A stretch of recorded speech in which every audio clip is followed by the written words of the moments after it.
So we're ready? Yeah. All right. Well, I'm going to sit down and I'm going to shut up and get on with the job. I hope everybody else will enjoy, relax, and shake your booty.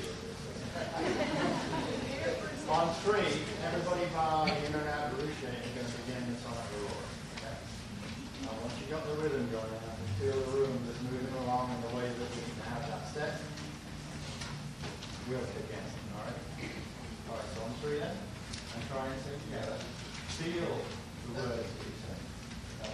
Don't recite them like you wouldn't type, please. All right? 1, 2, 3.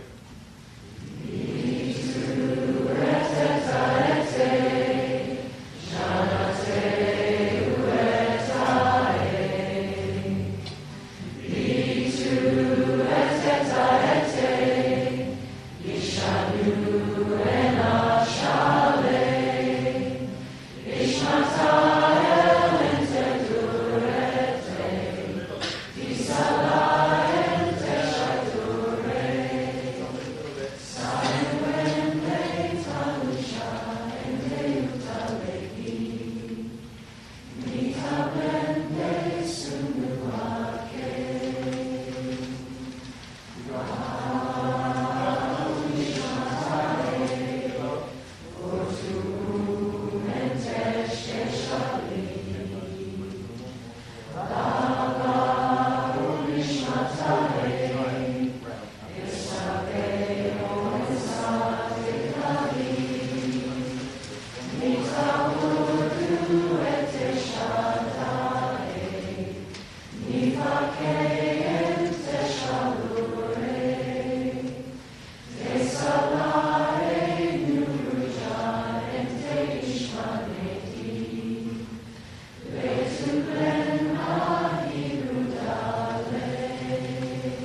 just breathe easy for a few minutes.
We're going to do 48 rounds. The first round will be the first round of 12.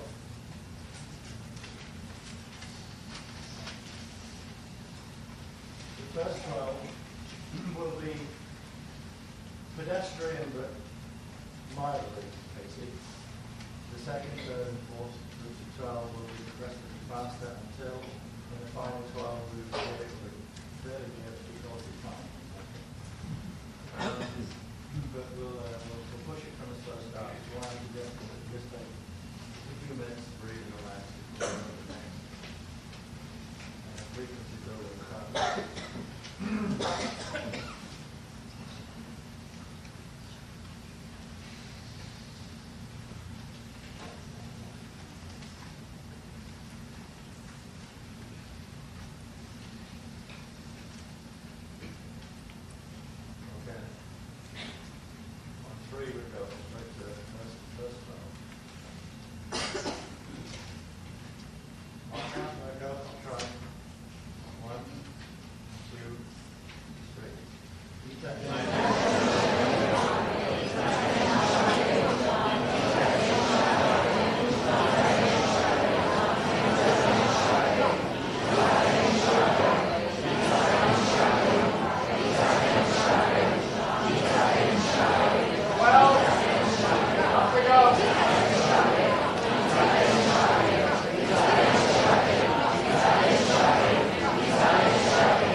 Okay, we'll just breathe for a little while.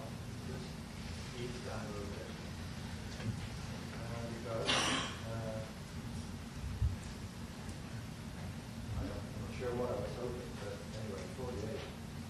Again, the range of the span. There it is.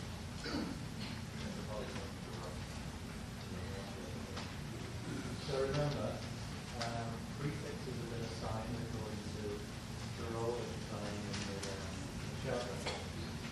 Alright? So you use that one prefix that's been assigned constantly. You begin reading from the top left-hand column, so you use your prefix. Let's say it's like one in the middle, Kamu. Kamu Nada Parua, Kamu Adama Marja, Kamu Jata Unaka, all the way down to Katara. Go up to the right-hand side, Kamu, Are, Ekrane, Rata, Saka,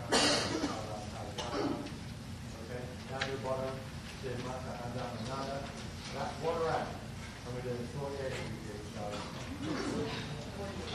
snapping the face up as we go, just the way we did.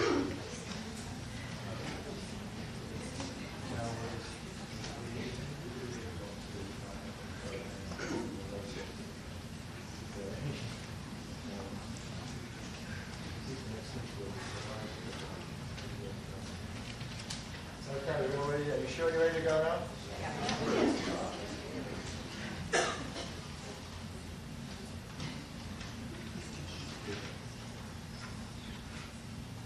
All right, so then we hit it on 3 and land on it.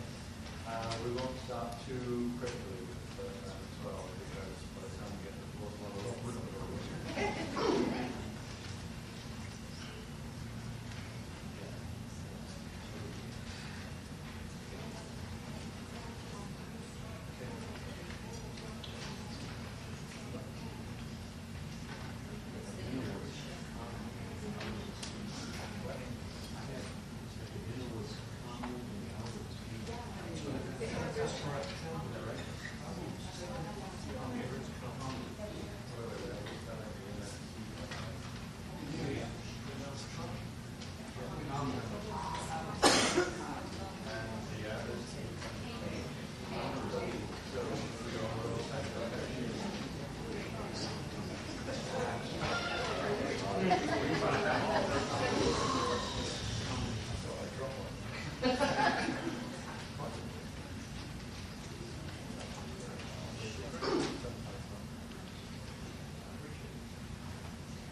One, two, three.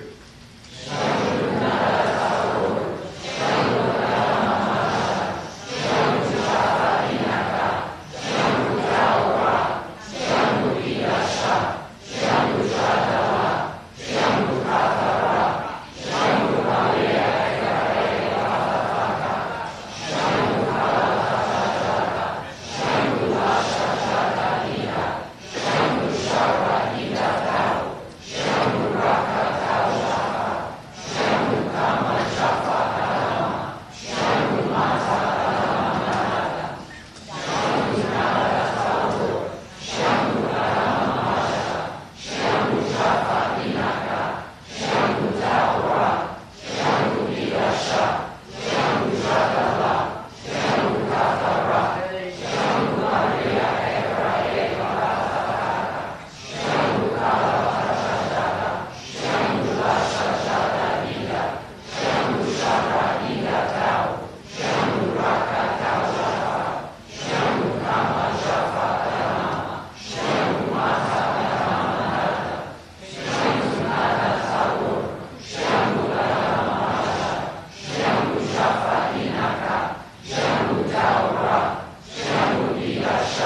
think you're going to retain this right for ascension just on a lollipop or something?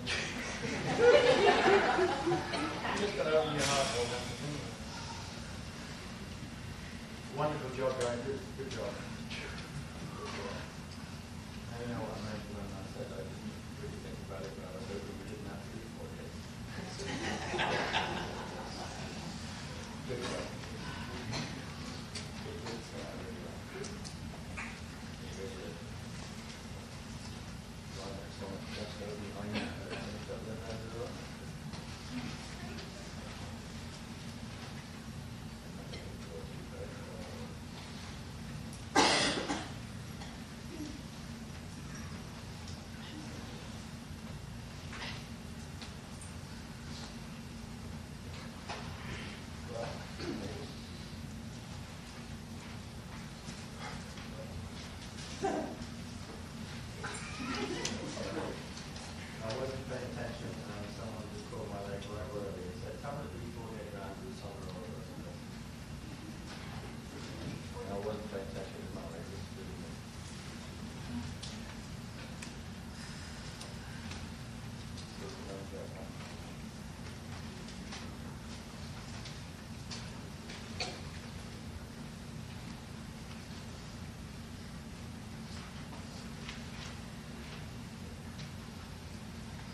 Six rounds on the board.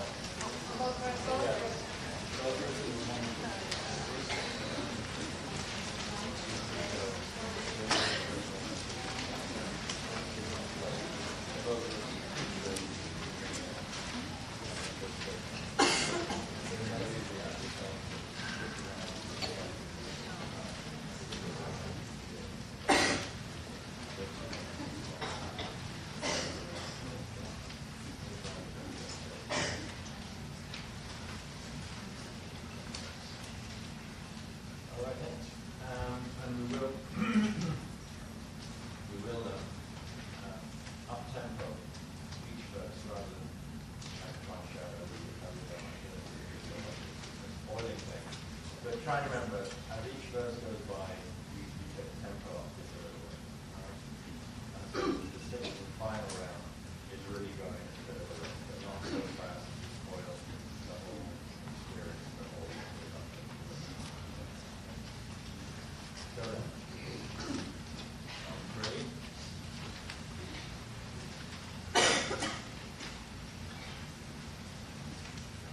Don't stop quite too slowly either. You look at there, yeah, that's about the right pull. 1, 2, 3.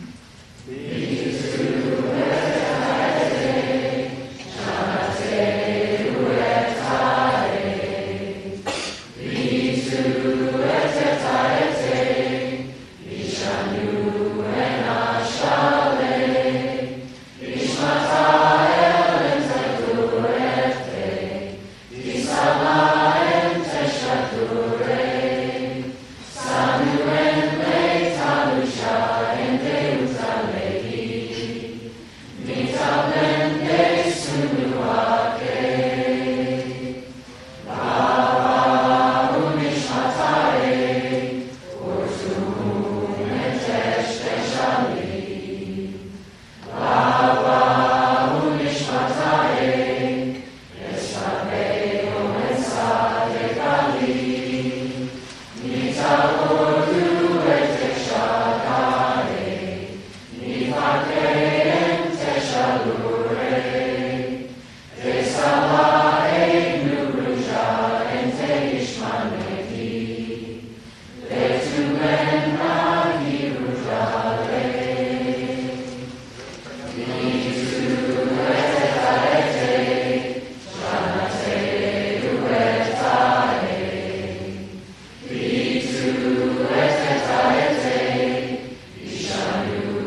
exhale down to the heel knee. All the way out. And force breathe from the heel knee all the way up. Then pull the exhale out.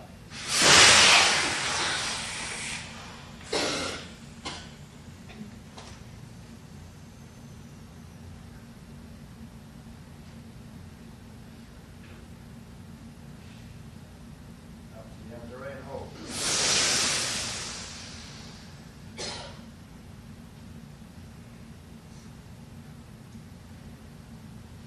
Down to the Shadi, heart out, breath all the way. Little one down to the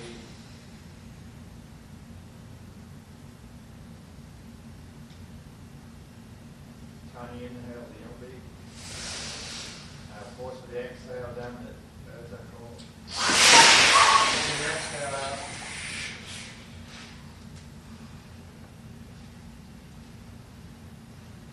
Long, slowly inhale all the way up back to the abdomen. Exhale gently into the abdomen. And breathe easy.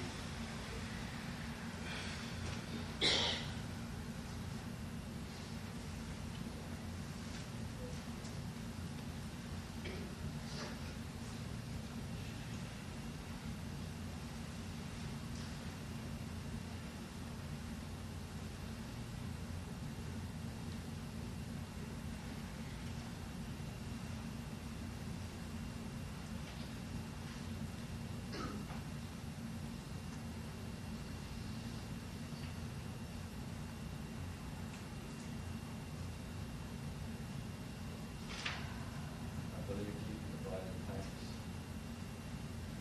Congratulations. I know it's all concerned. Knights of Aquarium, this makes me happy.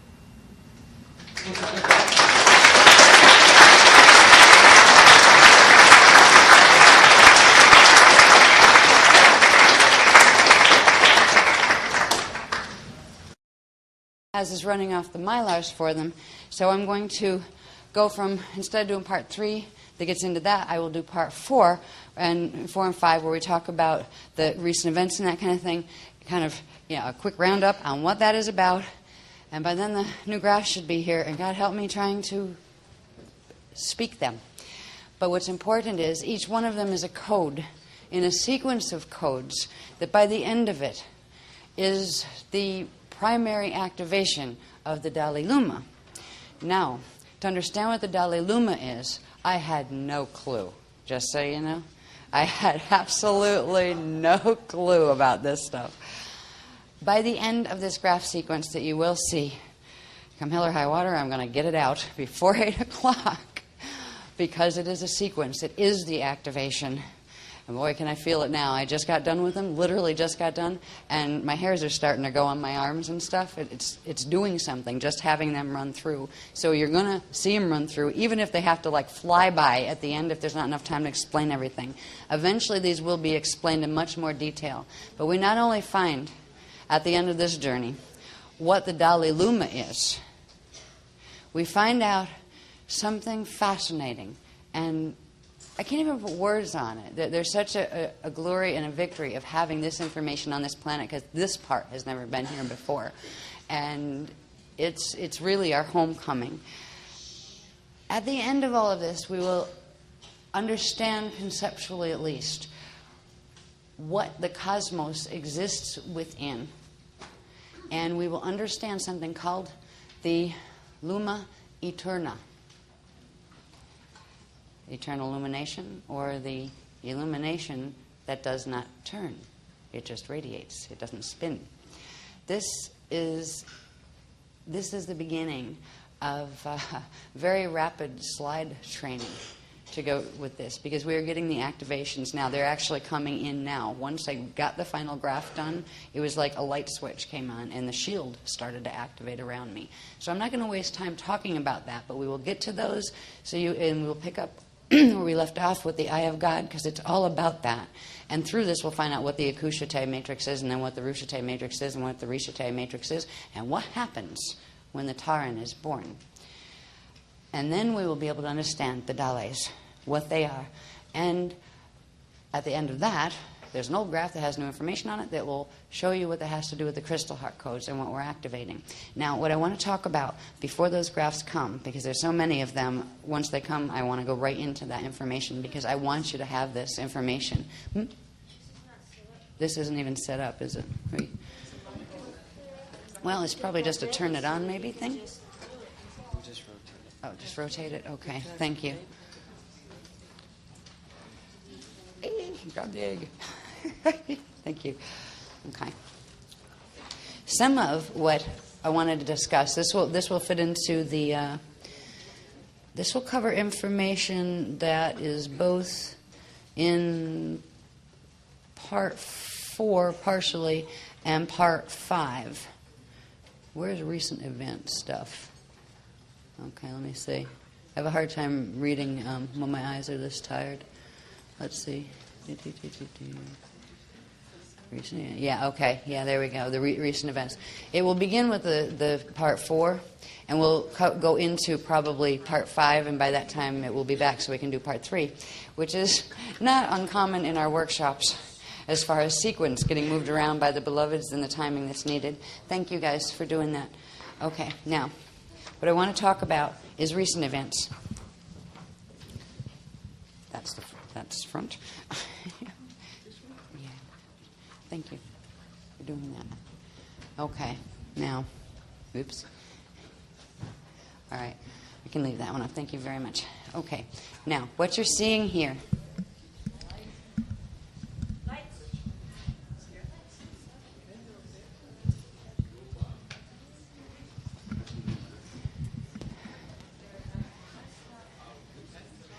This diagram is another in the series that showed this, the colored one would be behind it, where it would show 1, see the large 8 gate, that's the crystal heart gate, right?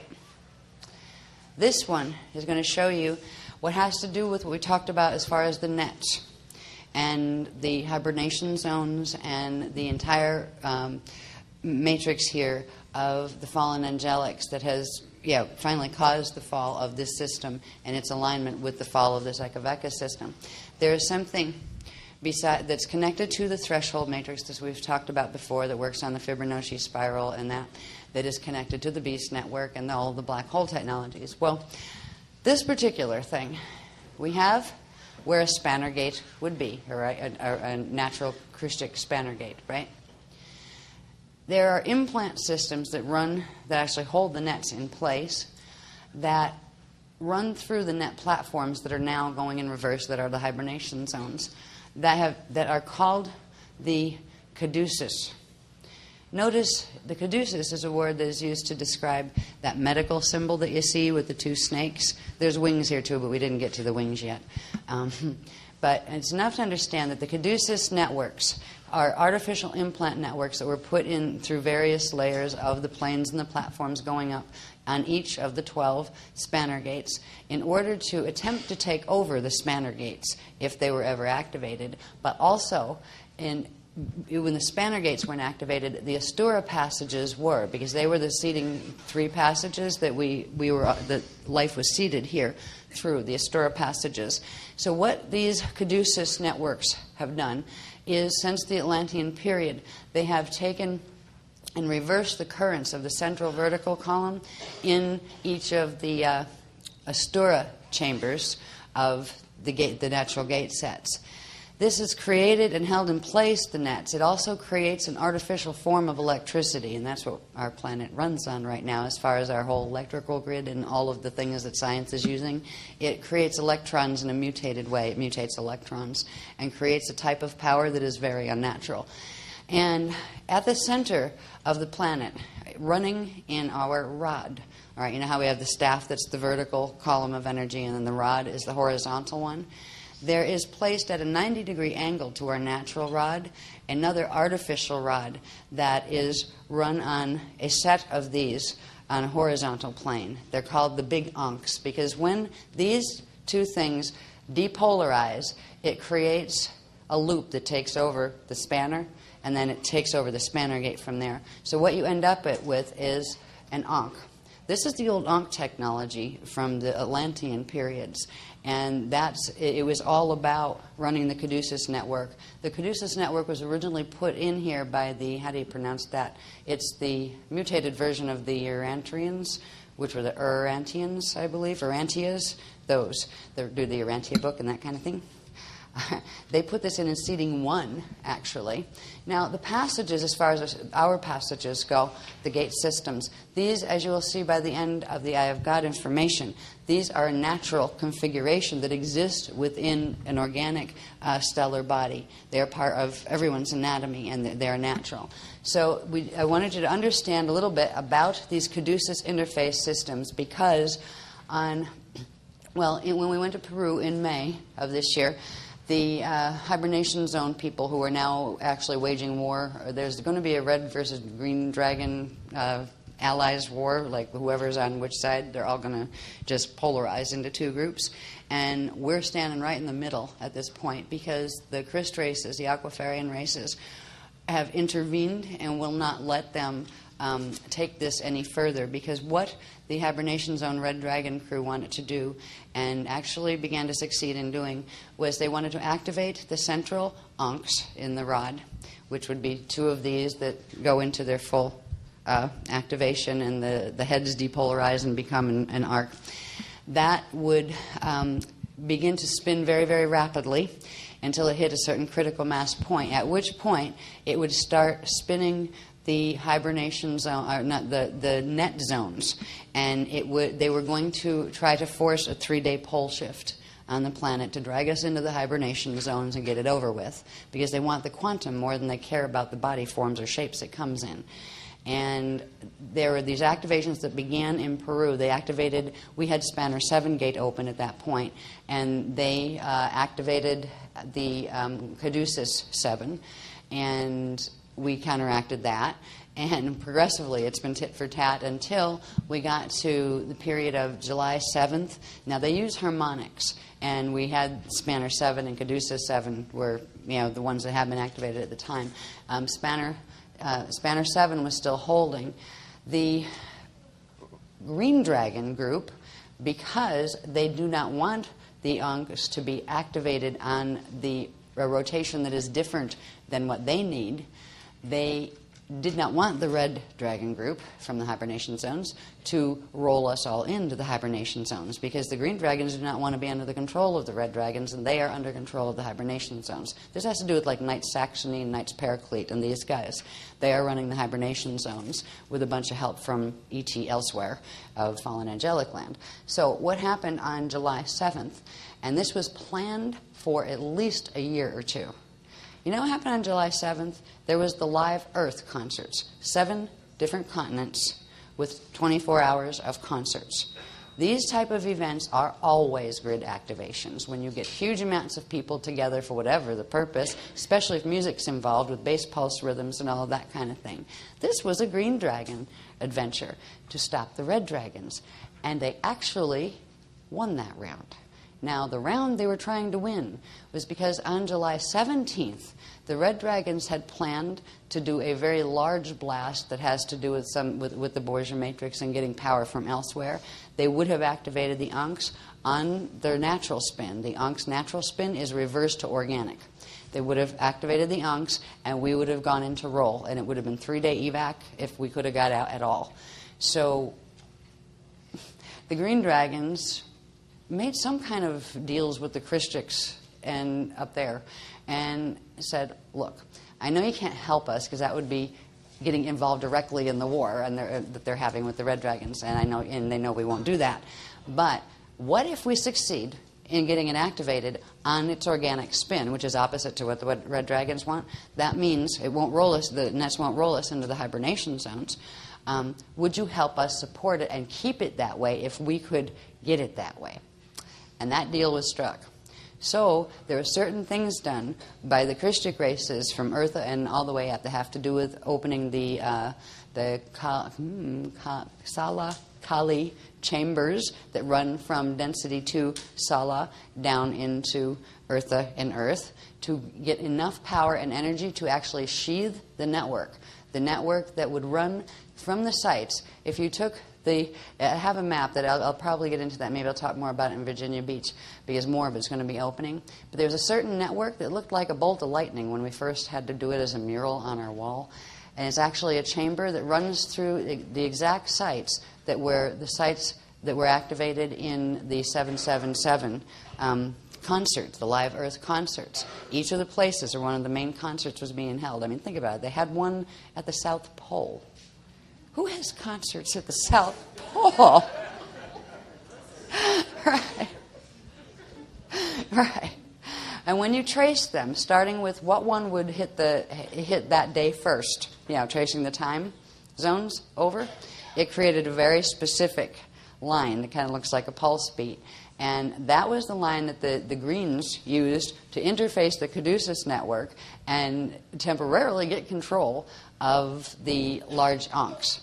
They were already beginning to activate, but they got activated under the Greens, which means the Greens pushed them so they would go in reverse to what a Caduceus spin is, which means they pushed them into an organic spin. And that was, with the organic spin on the Caduceus, it was with the whole set of them. The Christic races were able to then sheath them and literally block them from being put in reverse, which means we got control of the it's almost like the anti-rod that runs through on a 90-degree axis to our natural rod, literally in Earth. This means that the beloveds can slow. Once the Caduceus is activated, you can't stop it. But it is now activated on at least an organic spin, which is reversed for a Caduceus, and with the sheathing that's being done through the solar gates. That's why all the solar passages, things are being opened. There will be, as long as there's enough quantum to hold them in the organic spin, would be organic spin, it will slow the spin of the rod. It won't stop it, but it will slow it. So it will give us much, much more time before things start to roll. And the things will roll in the opposite direction. At some point, instead of the nets rolling, because the Caduceuses control the nets and the movement of those net fields. They're like spheres around different, that break up our natural spherical light bodies. At a certain point, instead of us or our light fields rolling into the hibernation zones, it's going to do the reverse. The hibernation zones are going to roll into here, which makes it, at some point, pretty likely that there will be some kind of movement of official disclosure, because we're going to be having things coming in through the skies that really don't want to be here. There's a potentiality of almost a scene like the Electric Wars, where you got ships, lots of them in the sky, and they're fighting it out with each other. Hopefully not. Hopefully not.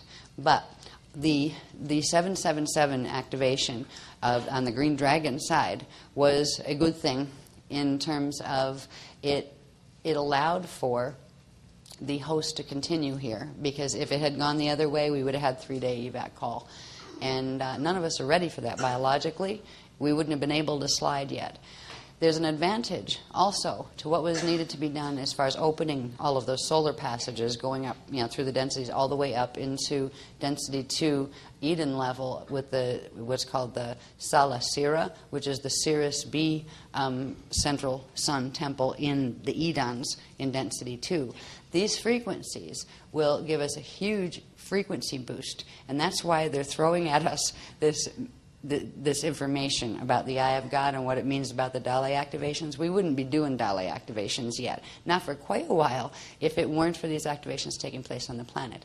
The Dale activations will assist us in being able to process the energies, the higher radiation levels that are going to be coming in, and to actually use it for accelerated bioregenesis and accelerated healing, as well as to be the whole indigo and aquafarian shield become a transmitter of those frequencies to anything on the planet that can pick them up and use them, so they also will get the benefits of being protected, from the higher radiation levels and potential cellular regenesis. So we're in the middle of a really, really big thing.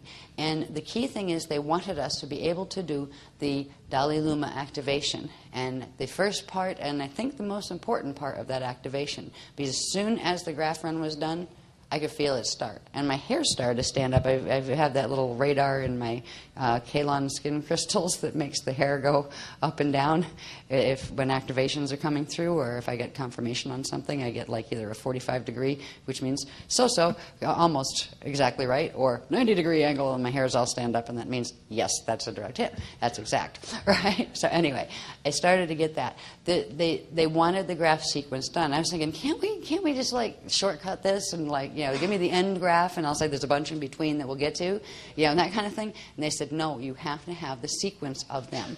The sequence of them is the key to the activation. So that last technique we're supposed to do, we will be able to do a journey, which we're not going to have a lot of time to do any long, journey, but you've done 2 quite long journeys already. But we're going to do the Salasira journey, and that comes with the Dale activations. And the Dale activation will begin as we go through this next graph series. All right. At the end of this graph series, actually, I think I will do it. Do this really quick now. Let me see how long we have for the graph series. Oh, not too bad. Yeah, I'm trying to. I figure if I say it all really fast and then come back, like and just hit on the key points, and if there's still time, I can come back and expand on key points. But the key thing is the activation, which is the graph sequence you will see, and a bit of the explanations that go with it. But it is fascinating information. Before we go there, there's another important thing that they just gave me, and I was hoping to get this typeset or something, or readable would have been nice, where I wanted to hand this out to you, but it's not even finished yet. Whoops, excuse me, I've got to take the jacket off.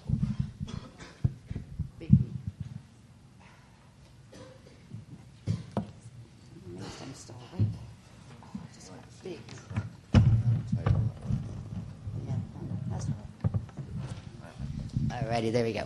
Now, this particular thing that's going to eventually at some point be a chart is the glimpse of the future, or the present and the future, as far as now that the circumstances are that the Caduceus network is sheathed, so at least it can be modulated by the beloveds, where it's not going to roll us in, and they're not waiting to see if we're going to end up with a 3-day evac, and how are you going to pull people who can't get through a gate yet, that kind of stuff. How are you going to pull them out of there if they can't even slide? Well, they finally have given us, we finally have the stability now with what took place between July 7th and the 17th. See, on the 17th, the Reds did try to take it back, and they've actually been trying ever since. They're taking whacks at the Indigo Shield, they're taking whacks at the Reds, and some of their own, and the Greens, they're a bit upset because they didn't get to roll us in to the hibernation zones. So eventually, we're going to see this start manifesting more in the politics and things. We'll stay out of it as much as possible. We just don't do politics because the politics are way too big to deal with from the earthly level.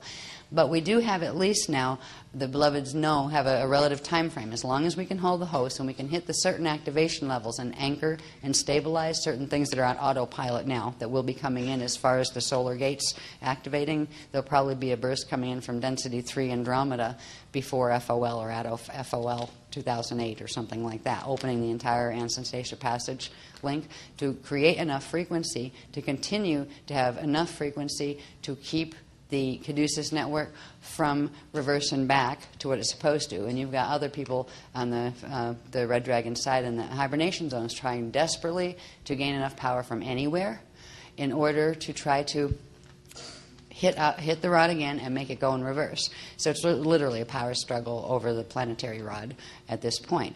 But the beloveds are confident that they'll be able to hold what needs to be held. They don't know what kind of drama might manifest down here as far as ET contact or official disclosure at any point. But they're preparing us for that in case, too. If it gets weird down here, if we can slide, we have a safe place to go. We can go to the New Earth Ascension Field, and that they're going to teach us slide as soon as possible. But this list here that they gave me was a basic understanding of what is this solar Bardo cycle, what does that mean to us in terms of time and those kind of things. And I'll just try to read to you what I've got so far.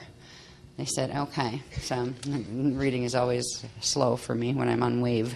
Let's see, March 25th. Okay, so if we pick up with the March 25th this year, 2007, that is when the prana seed compacted and closed, and that's when the Bardo cycle started. All right, in the solar, not the Earth, but the solar one started. Now, from August 12th, which was yesterday today, 2007, to August 12th, 2047, during this period, the Kali-Krista wave progressively releases. It started release. That's what we caught and anchored with that wonderful stand there, or sit, or whatever you want to call it, Shadra, that you did. All right, you did an excellent job, by the way, all of you. It was just amazing. I could hear the Adonai start humming through, and they sing sometimes through the electricals. Haven't heard them in a couple of weeks, and I could tell when you guys were doing it because they were singing again. So it was really, really nice, even though I was playing the scribe in the temple up there. So between August 12th, yesterday, and August 12th, 2047, we have about a 40-year period where now that the Kali-Krista wave has released via or in the Sala Kali chambers, during this period we enter the path of return, the path of the transfiguration, which is that kale-hara path. So we started to enter the kale-hara at that point. Now, we're going to move through this. We have from May that will go back and forth. So during this whole period, we will be doing that first 90-degree shift that has to do with the kale-hara level of, then you do the, what is it, Kali, no, it's not even Kali, it's the Kali-Krista, is that what they called it? There's so many words at this point after this last series of diagrams, I can't remember the ones that we started with. But anyway, when we had that 90-degree shift, the first one, where you went from the axis 7 up to the 0 point, we're going to be doing that, I believe, between now and 2047. 2047 is when Eartha begins its starfire cycle, when it begins to pull in to the Edons. And its starfire cycle will, I believe, be... okay, the starfire point, I believe, is when you hit the 0 point. I think that's where they consider it starfire. So they're a bit ahead of us as far as the axes rotations go. So before that, before we get to Earth's starfire, May 27th, 2008 through May 27th of 2023, we'll have, this is the solar Bardo cycle. Rings 1 through 15 will release from the Rasha bodies, which means between that period we will have one a year, and it will come in around the time of Hitharo, May 27th of each year, a Bardo ring wave that will be a gamma burst that is released from the sun. Each one is progressively stronger than the next. The beloveds will try to keep the aurora sun fields that are activating through the aurora platforms and the new earth frequencies up, that they'll try to incrementally increase the frequencies of that and the solar passages in order to transmute as much of that as possible so we don't end up getting fried. They're not sure what it's going to look like. At what point might it knock out the satellites and knock out, electricals on the planet? It would be a real shame if it knocked out electricals permanently, because right now, all of these teachings for the last 10 years, 99% of them are on DVD, because there's never been time to write them down. So they will, if they think I'm translating them again, they got another thing coming. This has been hard. But it would be a shame for many reasons, that being one of them. So we are trying to get the most important things in a transcript form or something. So if that happens, which is a possibility, it's okay, strong possibility that at some point there will be electrical issues and things that normally work that have to do with physics and electromagnetic fields, the way they've been running from the caduceus networks in their milder activations, because all of our power has been generated through that, through actually siphoning energy off of the natural Astura passages, reversing the energy and creating the nets. So as these changes start to happen in the nets and the hibernation zones start to progressively roll in, I have no idea. And the beloveds aren't too sure either what it's going to look like, as far as, they know what could happen, but they're not going to scare us to death with the worst case scenario. Best case scenario is we don't have to worry about it, because by the time, if anything does get weird, we'll all be ready to slide anyway, and we'll already have done it back and forth.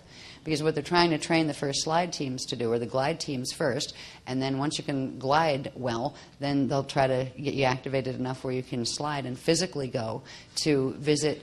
You'd first go into the Aurora 1 platform, because that would be the easiest one to access, and then you'd build up to being able to walk up into the Cloud Cities on the Aurora 2 platform, and then you'd build up from there frequency-wise to be able to go up into the Aurora 3 platforms, which are the ocean cities, and eventually be able to go up to Aurora 4 platforms, which have to do with the winterlands, and then you could actually access the Dashi temples of Eartha physically. So we've got to start somewhere, so they're going to help us do that as soon as possible. So between May 27th of 2008, this coming spring, Hitharo, and May 27th of 2023, that is when the ring wave cycle of the solar bardo will occur, and progressively releasing gamma bursts. And they've given things here that I'm going to get into more once I have it all typed up. They talk about like when, let's see, they have these like little notes about what happens in the core of the sun. Does it expand or contract? Does it heat or is it cool? The stuff the physicists would be interested in knowing.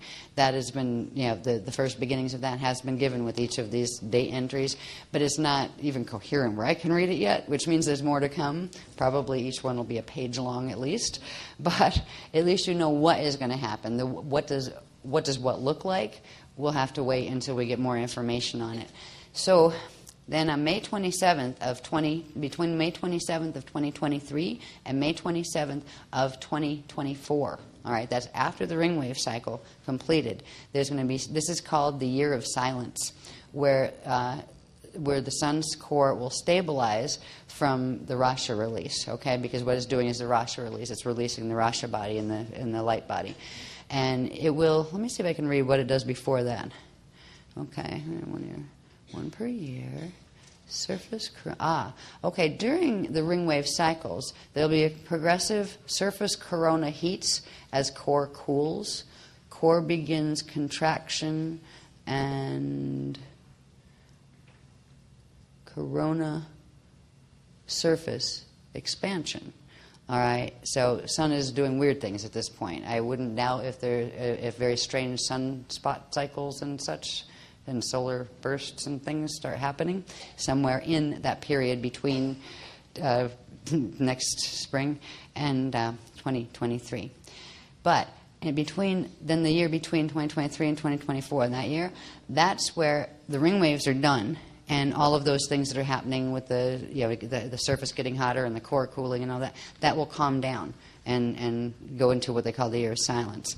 Then, let's see, August 2047 to, they're jumping again, August 2047 to 2052, this is when Earth is star fires. Let's see, Ascension, Earth slides, fulfill the Kali. Okay, this is at the point where the Ascension Earth and the Aquiferian shield completes that first 90-degree shift. That is where we move from the kale-hara cycle, the first part of it, into the, what they call it, the kale-kryst cycle, all right, where we start entering the next shift. So during this period of, like now, starting now, but also in May, this coming May, up to the point where Earth is star fires, we're going to be progressively preparing and doing the activations in our bodies to be able to slide. And those of us who get the activations, it's all going to be very personal because everybody's DNA is different, and your light body structure is unique to yourself. But they will begin to teach us to slide, and they will begin to try try bringing small groups in, probably first to the subterranean ones on the A1 platform, so you'd go down before you got to go up, because those frequencies are the first to access, where you can pick up the D1, D2 frequencies, and then you can have enough, they will take you through more acceleration and opening of the dhalais. Each of the slide trainings have to do with progressively opening let's say, the diameter of the Dale passages. So we'll be trying to learn how to slide soon, between 2008 and 2047. So when Earth is star fires, at that point, that's when the Ascension Earth aurora field with the Aquiferian shield and diradome host will reach a sufficient point, as long as the host holds, where it can hold itself, where it's not going to fall and go into implosion. Actually, when Eartha goes in, it will still be able to hold stable, because the gyrodome field, the New Earth ascension field, will actually hold both of them together. So we have a period of evolution here without major catastrophe stuff happening that makes the life force no longer able to live here.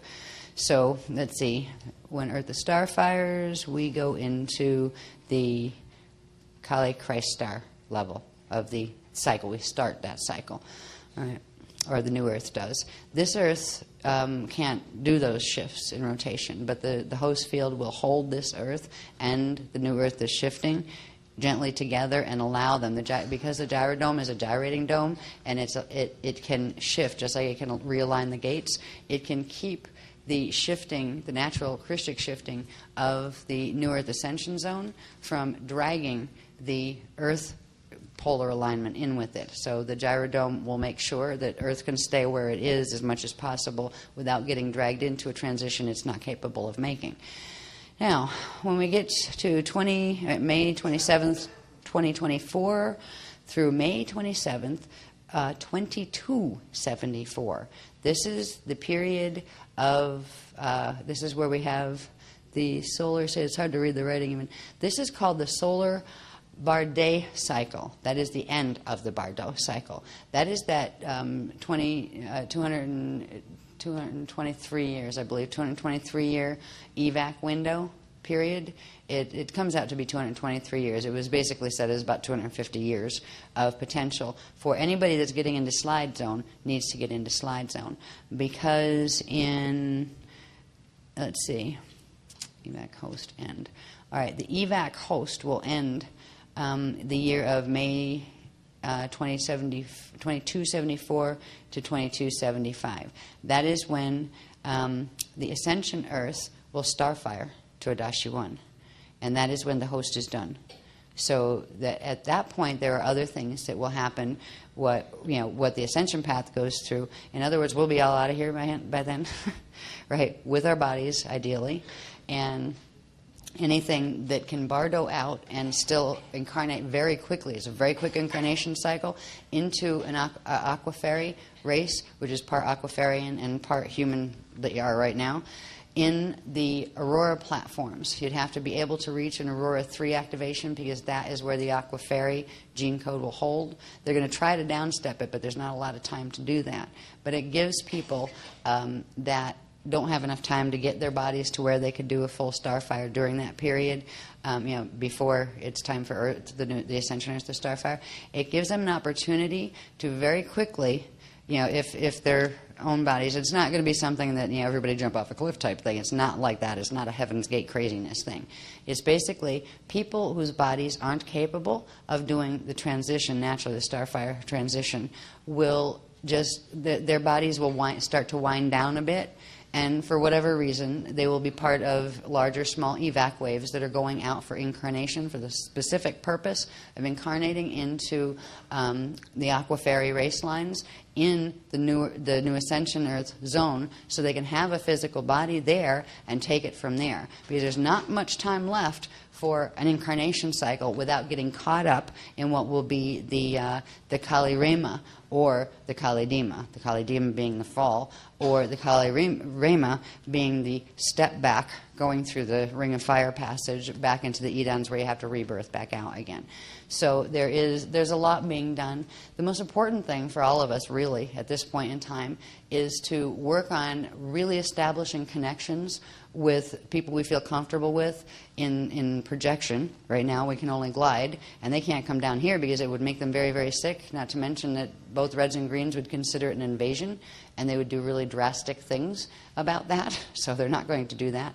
But the best thing we can do is to do our best to work with the frequencies. We're going to be giving techniques that are not just one. We've been doing activation workshops ever since January, but like big ones that have to do with planetary grids and the whole shield. But ones for personal use that are more easily accessible, where you can sit down and listen to the tape to actually work with the dhalais and get more frequency in.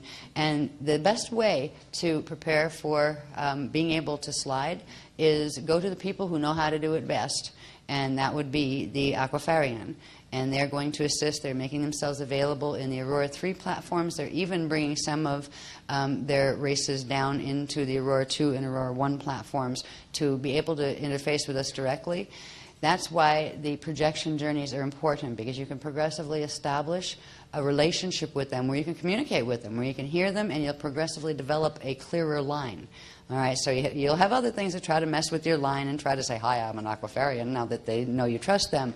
And you still have to be careful for a while. But the more of the Dali activations we do, the less of a problem that will become. And they are the ones that are the masters. They are the Adashi masters. They know how all of this works, and they will be glad to share that with you personally. They know that in a situation like this, no matter how much a person knows down here about this process, everybody needs help, and as far as learning what it's about, learning what to do next, because it is kind of like rocket science and brain surgery all put together, not to mention DNA reverse mutation. So establishing a personal contact with someone from the Adashi crew that you feel comfortable with is one of the most important things that you can do, because where we can't be, as in Mac and me, where we can't be, they can be. They can reach you like they reach us. The teachings that are being brought through now, there's no way these could be invented. They're just, you can feel the eternal truth in them when they come through. And so I'm obviously really, really talking to somebody. I'm not just making it up in my head. That kind of thing. I couldn't make this up in my head. And I am very grateful they're there, and I turn to them all the time, and so does Az, and I imagine Mac does too, but I haven't asked her. Right? But I'm sure she does. So it gets to be where you start to go vertical. We call it, if you have a problem with something you're trying to figure out, go vertical. Don't try to solve your issues this way first. Try to solve them this way first. Ask for just advice. You don't have to take the advice. They don't force it on you. And you can tell the difference if you got somebody interfacing your line that's trying to push you around or order you around or tell you must or tell you you're glorified this or that, so therefore you must. Right? Don't listen to that garbage. The Adashi Masters will never speak to you that way. So you'll learn to differentiate, and we'll help you. They'll bring some teachings through, I think, that will help you learn to differentiate as well. Now, what is going after that, it gets into the Kale-hara wave and the Rabizad and our soul sun core mergers between May of 2275 and May of 2280.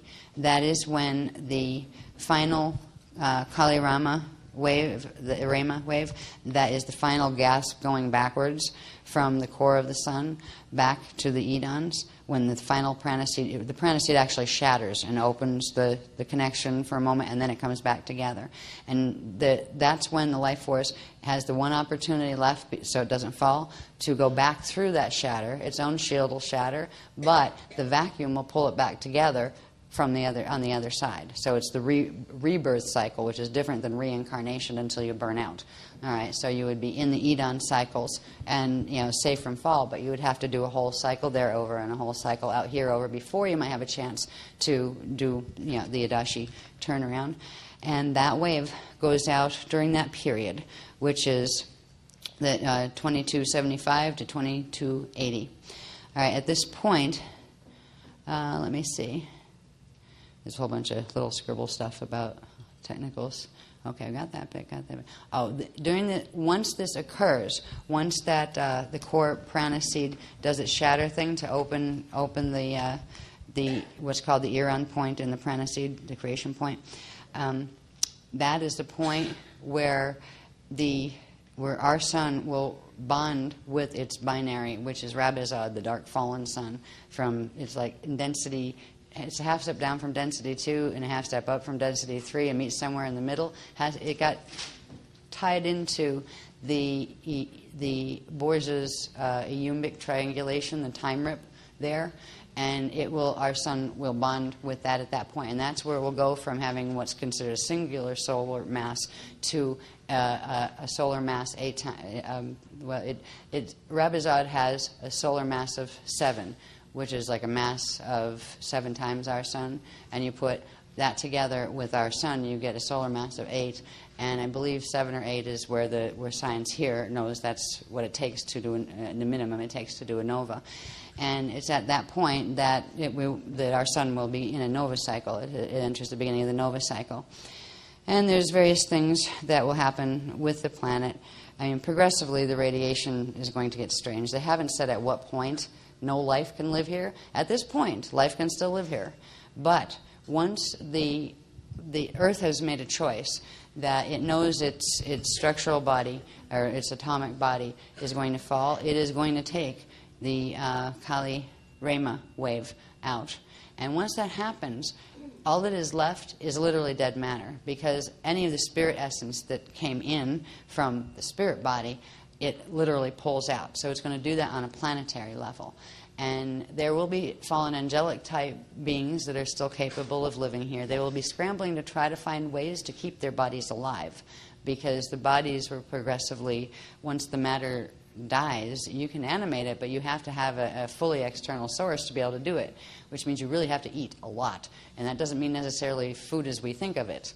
I mean, it could be all sorts of different things that they could use for vampiring energy in attempt to, they will use genetics. They will try to do things, they're already starting, in order to create bodies by combining things that they shouldn't. It'll be like Atlantis Revisited as far as all of the things they combined genetically and came out with things that were trapped in their bodies and twisted and that couldn't even be fixed. They're moving into that. So this is, at this point, we're not here, okay? At this point, it's not something that we could do anything about if we were here. And the ascension wave, there's such an opportunity for so many people that even if your body can't make it through within the 223-year time period that is available, there is the opportunity for the aquafairy reincarnation. And people, that gets worked out on your higher levels of consciousness. You can't just say, well, it sounds easier. I think I'll just do that and have a new one. You know what I mean? I mean, you might feel that way consciously, and that's okay. But preserve your body. Do the best you can with getting it as high in frequency as you can. Because if you do end up going through what appears as a natural death transition here, and you have the intention of incarnating in the aquafairy, you will get out. All right, there are certain things that they're doing now that will, if you have any of the coding, the kryst coding, that can pick up that host, so you can incarnate there. Even if you never heard of this work and you happen to go, you go through a natural, what it looks like out here, natural death cycle, the host will immediately catch your kryst consciousness, and that will, like the kryst frequency that's in your body, and as you leave your body, it will actually take you into the Aurora platforms, into Ascension Earth, so you can do that next life in that form. So you don't have to be scared and worry about it. By the time we get to all the Kali-Rama cycle, the only really people that will probably be left here will be various different ones who are inhabited by fallen angelic consciousness. There's a lot of people who are half and half, that are timeshares. There are a lot of people that are what are called walking dead, where they're actually being eaten from the inside out because they had their fourth chakra seed seal shattered and had one of the Borgia, this was a Borgia technology, force themselves in and literally trap the lower portions of the identity and the energy in the body and control it from the astral, and they could make the body do whatever they wanted to while using the natural consciousness, assimilating it. And that's called a walking dead kind of thing, because you really have a dead consciousness in there that is a Borgia or a Thetan, and the persons like that need soul retrieval type things, and the beloveds work with that. They know what that means. Spirit retrieval is really what soul retrieval is about. So there are ways to fix that. But at this point, when we get to 2280, I wouldn't worry too much about it, because we should be seeing other things by then that are much, much nicer. We will be in the ascension zones by then, and let's see, what did they say? They said Ascension Earth starfires to Adashi 1 between 2274 and 2275.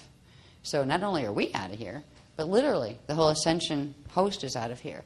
Because they have to pull the instantasia passage out of here, which is holding that host, before the nova cycle of the sun begins, or it would ride right up the instantasia passage and take everything out with it.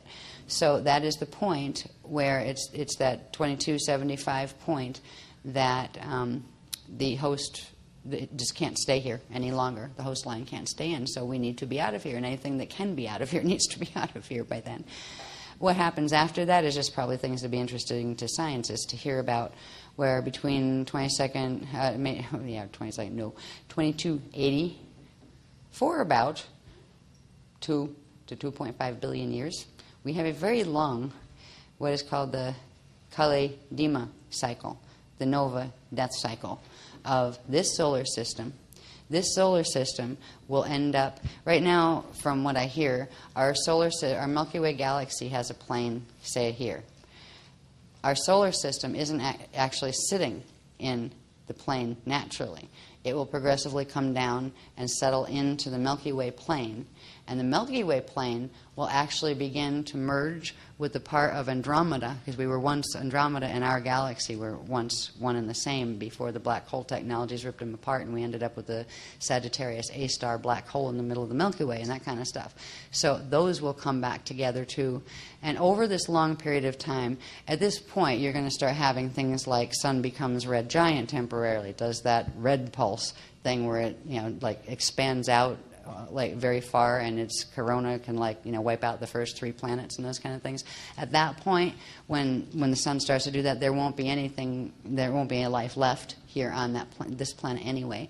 And what the solar system will do is come back together. The pieces of itself that had fallen apart, that did go into the kale-hara fall, will all reaccrete back together. So there'll be a slow process of our solar system merging back with into the same plane as the Milky Way galaxy plane, and for that plane to change angle and the Andromeda plane to change angle, and they will actually come together. Well, it will probably look like Andromeda galaxy eats our Milky Way galaxy because it's bigger, and then they will go into their compaction cycle and at some point do the nova thing. They'll implode and explode and leave behind, I believe, white dwarf. Is that what they leave behind when they nova? No, they leave something else behind. No, that white dwarf is where the thing is, it doesn't have enough mass to nova. Anyway, I think you get the picture as far as what we're moving toward now. We're in an amazing time that at least one thing it should, if anybody listens to it, is it should unify whoever is here, because this affects everybody. All right, this affects you whether you're red dragon, green dragon, don't like dragons. It doesn't matter what you are. So they wanted to give us an idea of what that looks like now. And now that we have entered the kale, whatever it's called, kale-hara cycle, and aligned with the universal Veka kale-hara cycle, this progression is pretty guaranteed. Well, not pretty guaranteed, it is guaranteed. That is the progression, that the only set of progressions. There are 3 paths left, and that is it. And now they have dates as far as approximate times when what will happen and exactly what will happen, even to the being absorbed, our Milky Way being absorbed by Andromeda. But we won't be here to experience that. So sliding is the next thing. We're learning to glide, but sliding is the next thing we need to learn. And one of the best ways and fastest ways to do that is to open the dhales. Good time to do dhales.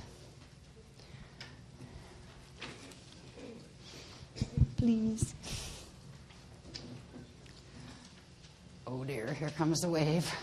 Gosh, did you get that? Did you get that wave? As soon as you picked it up, as soon as I said it, I just got whack. Right? So if you feel funny energy and your hair starts doing weird things on your arms or something, this has to do with the dhala activation. Now the dhala activation is going to be running into the planet through the chambers that you opened during the sadras that you did. And as it is running, we will animate it with the technical codes that will allow you to pick up more of the activation and bring in the math, because it's the math of the frequencies that actually creates the reactions in the body structure. But you'll also, at the same time, get a little bit of mental body understanding about what's the dhala anyway. It's some kind of doorway. It's somewhere. All right. So we go back to the eye of God structure. And if we remember, the eye of God structure was it's something that occurs in the what's called the Akushate cycle, which is the second trimester of the Siddha cycle in a full Takyan cycle.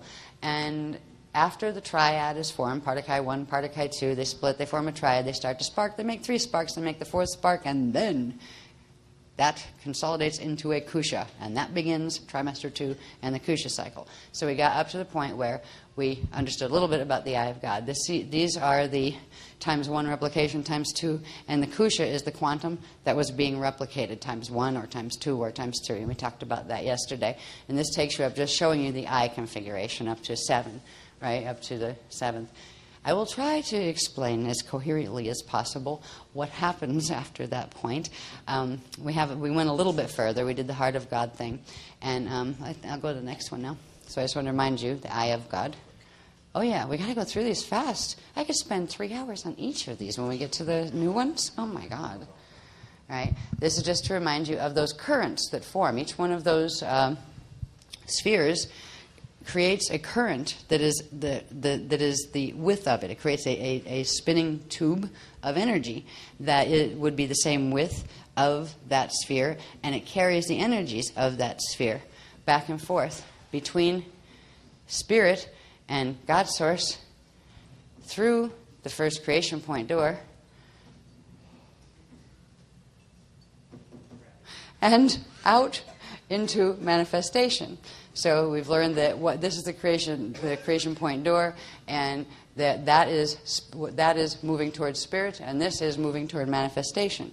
And that this structure, the eye of God structure, was structured very similar to an eyeball, and it works that way with the lenses and the current coming through from behind and all of those things. So we covered this yesterday. We'll be covering this for a while, these things, because there's going to be lots more detail to add, and things that you go, oh, that's cool. When you find out how certain things that the eye of God works like, we're going to find out how certain things that our eyes work like too, because we are created in the image of Source, and our energy systems work this way too, including our eyeballs and our third eye. This one, with the one in the middle, would represent our third eye. Next one, please. So they're going to teach us stuff about eyes and brains and things once we get... Right now we're up in the cosmos, right? First creation, cosmic creation. But the same applies to smaller microcosmic creation, including our bodies. This was where the eye of God, through the movement of its... actually, I missed... There should be one more in there. There's one that should be in there. It's a summary one of the others. Let me see. Oh, where did the summary one go? No, don't start those yet. I'm going to find the summary one. It was just the one that summarized in little form all of the ones we did before. Huh? Anyway, hold on. I want to see. It should have been right there. That must be why it's... What's it doing? It's because the table... Blinded by the light. Where did that go? Should be in here. Anyway. No, it's just kept it. Okay. Maybe they stuck together or something. No. I don't know. I was kept right. Anyway, whatever. I could have swore it was like page 2. Anyway, what I'm missing was a summary chart that showed the phases that we looked at yesterday all in one chart. But we'll find that. But what's important is to get past those and see what happens next. After we get the first 7 spheres... Oh, it's on the ceiling. The first 7 spheres of the eye of God created. Then the heart of God is created, which would... This is actually occurs with the times 7, the 7th repetition of the Kusha quantum. And it creates this structure that they call it 7 suns, 1, 2, 3, 4, 5, 6, 7, but there's 7 going this way and 7 going that way. And these expand out while these contract, and these are spark generators. Every time they contract, they make sparks, and then they release sparks, which means spark pulse currents, every time they expand. And when one contracts, the other expands. This gets very interesting later when you find out how these apply to yugas and things that we've already learned about as far as the cycles, the domain cycles of the core, the inner, the middle, and the outer. So just remember the little balls for a while, because we're going to look at other things besides little balls. We're going to look at what happens next, where through the phasing of the heart of God, which is considered this configuration with the balls, all right, through the phasing of that, first is created this field. All right, and this field is the ka, ra, ya, sa, ta, ha, la, and then there's adore, the et, ador, et, ador. And this is where the first Jalesic fields are created around the Eye of God structure. So the Eye of God structure would be in here, but I wanted you to see the fields that are associated with the Heart of God configuration with the 7 suns and 7 suns. This creates also, after there's cycles of, like pulsing, once the fields are created, cycles of pulsing happen, and it does a pull into the center and pop back out. And this is where the adore and attore are born, which are replicas of this. So it does a replica, and it is a ×2 replica, where it is 2 full-size ones that are equal in quantum, not polarized in quantum. They are polarity system, but they are of equal quantum to the original Eye of God. Now, the original Eye of God, collectively in the body that it forms, is referred to as the Allure, the Eye of Allure, and the Allure body. The one that comes out up here is referred to, that you don't see yet, but you will, is referred to as the Adore body, or the Eye of Adore. And the one that comes out down here on this axis, which they're 90 degrees to each other, 45 degrees, and hooked at the center to the original Allure, this one is the Eye of Attore. And the Eye of Attore and the Eye of Adore phase together and spark. And fascinating things happen from that point on. This is the process. From this point on, we'll begin to see the process by which first creation was created, and from that moment on will always be. And it creates something by the end of a long chain of events called the Luma Eterna. And that has to do with dhales. So it starts here, and knowing about the phase sets of the Heart of God. Next one, please. There's lots of names associated with all sorts of parts and things. I'm not going to go into it. What happened?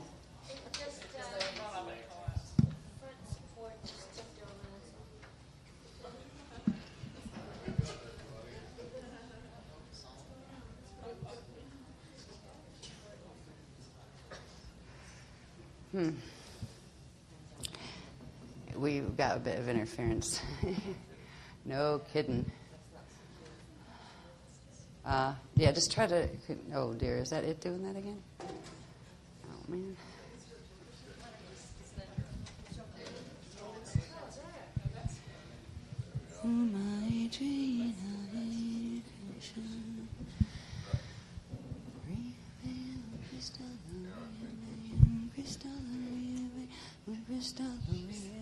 Be with me here and now completely. Thank you. That usually works. There's something coming in that's not ours. I can feel it.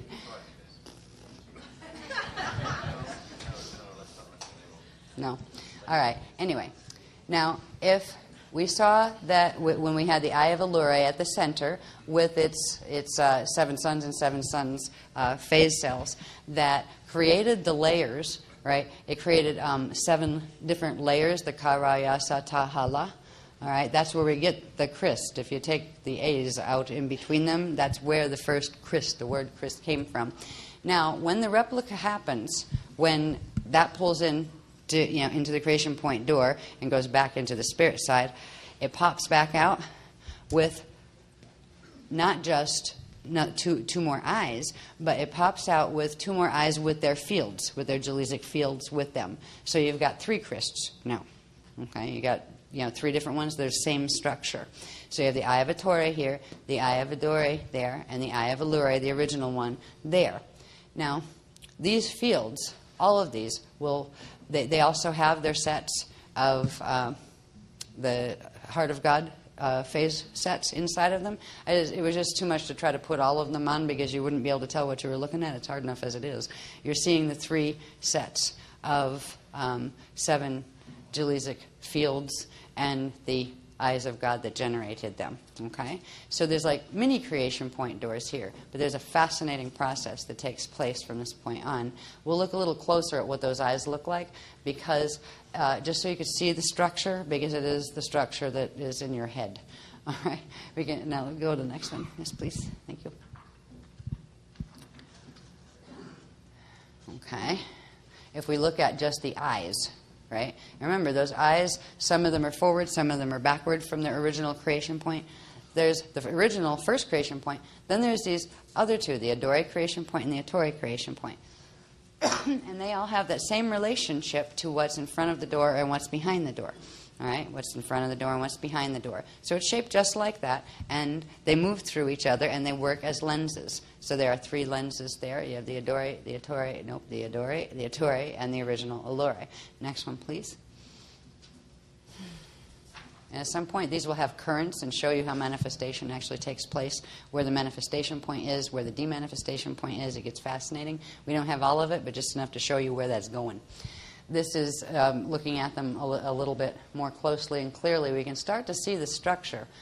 This structure, if you were looking down, if this was the top of God's head, it isn't. You could call it the God head. It's the God eye. It's like God's Cyclops. No, well, Cyclopses can be good. Maybe they're Christic, right? But imagine that this was a head and you're looking down at it, right?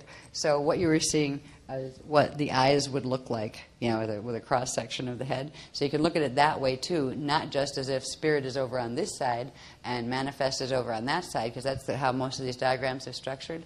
But visually, if you looked down from here on what's in even a human head, you would see the eyes looking forward, the 2 eyes looking forward. What you don't see is what's supposed to be functioning at the pineal gland that isn't, but we're getting it moving, and that is the Allure, the eye of God structure. This has to do with chakra activations in the back of the head that we're going to be going through with the Dales. So I just wanted you to see that there is a structure there, that you could take an eye diagram that gets into the optic nerves and all of the parts that science knows here and medicine knows here about the eyes. And it is in this, you would be able to plug it into this structure. And also the process by which eyes see is directly related to how currents come out of the Allure. They come out and then they come back, and that's when you see them. Right? You don't see them when they're coming out. You see them when they come back, and that's where you get the image that gives you an image of what appears to be 3-dimensional solidification. So there's a lot to learn on these. I just wanted to see the correlation. There's also things that take place that are supposed to take place between the eyes, the 2 eyes, and which we each would mean. We each have an eye of Adore and an eye of Ettore, right? And I do believe the Adore, I think it would be this way. So that would be the right eye? Yes. So Adore would be your right eye, and Ettore would be your left eye, and that would be your pineal. So there's all these interactions that take place, not to mention those fields. This is just taking the fields out so you can see what the eye structure itself looks like. All right. Next one, please. Oh. There you go. Upside down. Oh boy, what's this one? The body and blood of Kryst. The Kryst body in Tribeca fold. Okay, so when you see all of the fields together with their eyes at the center, and remember, the center of each eye is a Kusha crystal, and that Kusha crystal was the original Partakai 1, Partakai 2, and spark number 4 from the triad for that system. All right. So this is what the overlapping fields look like when you start to see the fields. And what begins to happen once they're projected out, because they project out at the 45-degree angle from the center point, then the polarity of them, and I believe this one is I think it has a base Erie type energy, or at least negative. These might even be prana. They haven't told me the types of energy yet, because there's lots of different categorizations. But this one would have a negative charge, and this one would have the positive charge. And this one would spin clockwise, so it would move up. And this one would spin counterclockwise and move down, and they meet here at the middle line. Right? So this becomes the spark line, where the quantums here and the quantums here not only are sparking within themselves, but they hit a point where they spark together. So the adore and the attore connected to the allure actually helps draw them in. The fields here start to pull them together, and their own polarity pulls them together. So you get the adore and the attore form. Next one, please.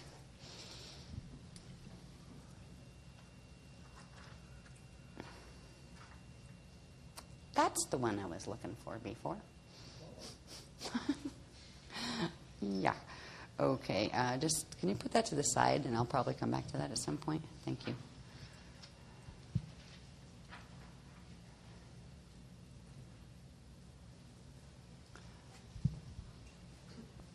So what was the phase line of the adore was here, and the phase line of the attore was here. They come together and merge fields and make a big spark. And they merge fields and form something that's called the amore. That's amore. They form the amore. And not just, they form the amore when they come together, but then they also form an equal quantum to that amore spark. And that's considered the spark of life. And that sparks on the spark line. And that, right now what you're looking at is before, when you saw them when they were separated in open phase after they were projected out, that's considered a triveca-fold. And now they have come into what's called a biveca-fold. And this is where really neat things start to happen. We have the spark here and a spark here. They spark in each of those places. And next one, please. At some point, we'll go through, once I have all the words on them, and labels for things, names of things. Because all of the names are drawn from, when you start to see names associated with them, they're drawn from the core vibration fields, you know, the Ka-7 field. Now here, Ka is referred to as 7 in the eye of God. These are the things that are forming the spirit body. All right, before you get to the first light seed and before you get to the rashas and all of that. This is Partikai 1, Partikai 2, Spark 4, and now the spirit body starts its birthing cycle with the eye of God structure. All right, so here we're in Biveca fold. This one says that's Amore, the Amore body. And it begins the flows of what are called the lavas, or the love, where the cores start to interact with each other and begin opening a line here of frequency. The sparks that were made, the Amore sparks that were made, spark open the creation point. And this is the axis of the creation point. And it begins the formation of the spirit body by opening the creation point door because of those sparks. And the thing is, in the first creation, this is how it was born, but it's been operating the same way ever since. There are cycles of when it continually replenishes itself, does the same actions over and over and over again. Okay, next one, please. So at some point, we'll read all of this stuff. There's tons and tons of... I didn't even give the names of the matter things or the quantums yet. But, all right.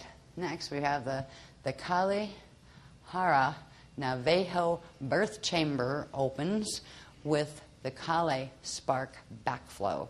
So those sparks that started to be made, right? We had the Amore spark, which was the first one in the front, and then there was what was called the kale spark. And when the spark of kale and the spark of Amore hit, it starts to do something, and it creates. Now these were brutal to draw because I had to take what that diagram was, right? Get rid of all the things so you could see where this is where the phase lines were. They came together here, right? And now all of a sudden they start to spark the creation point. The kale spark was here, I believe, and I think the other spark point was back here somewhere.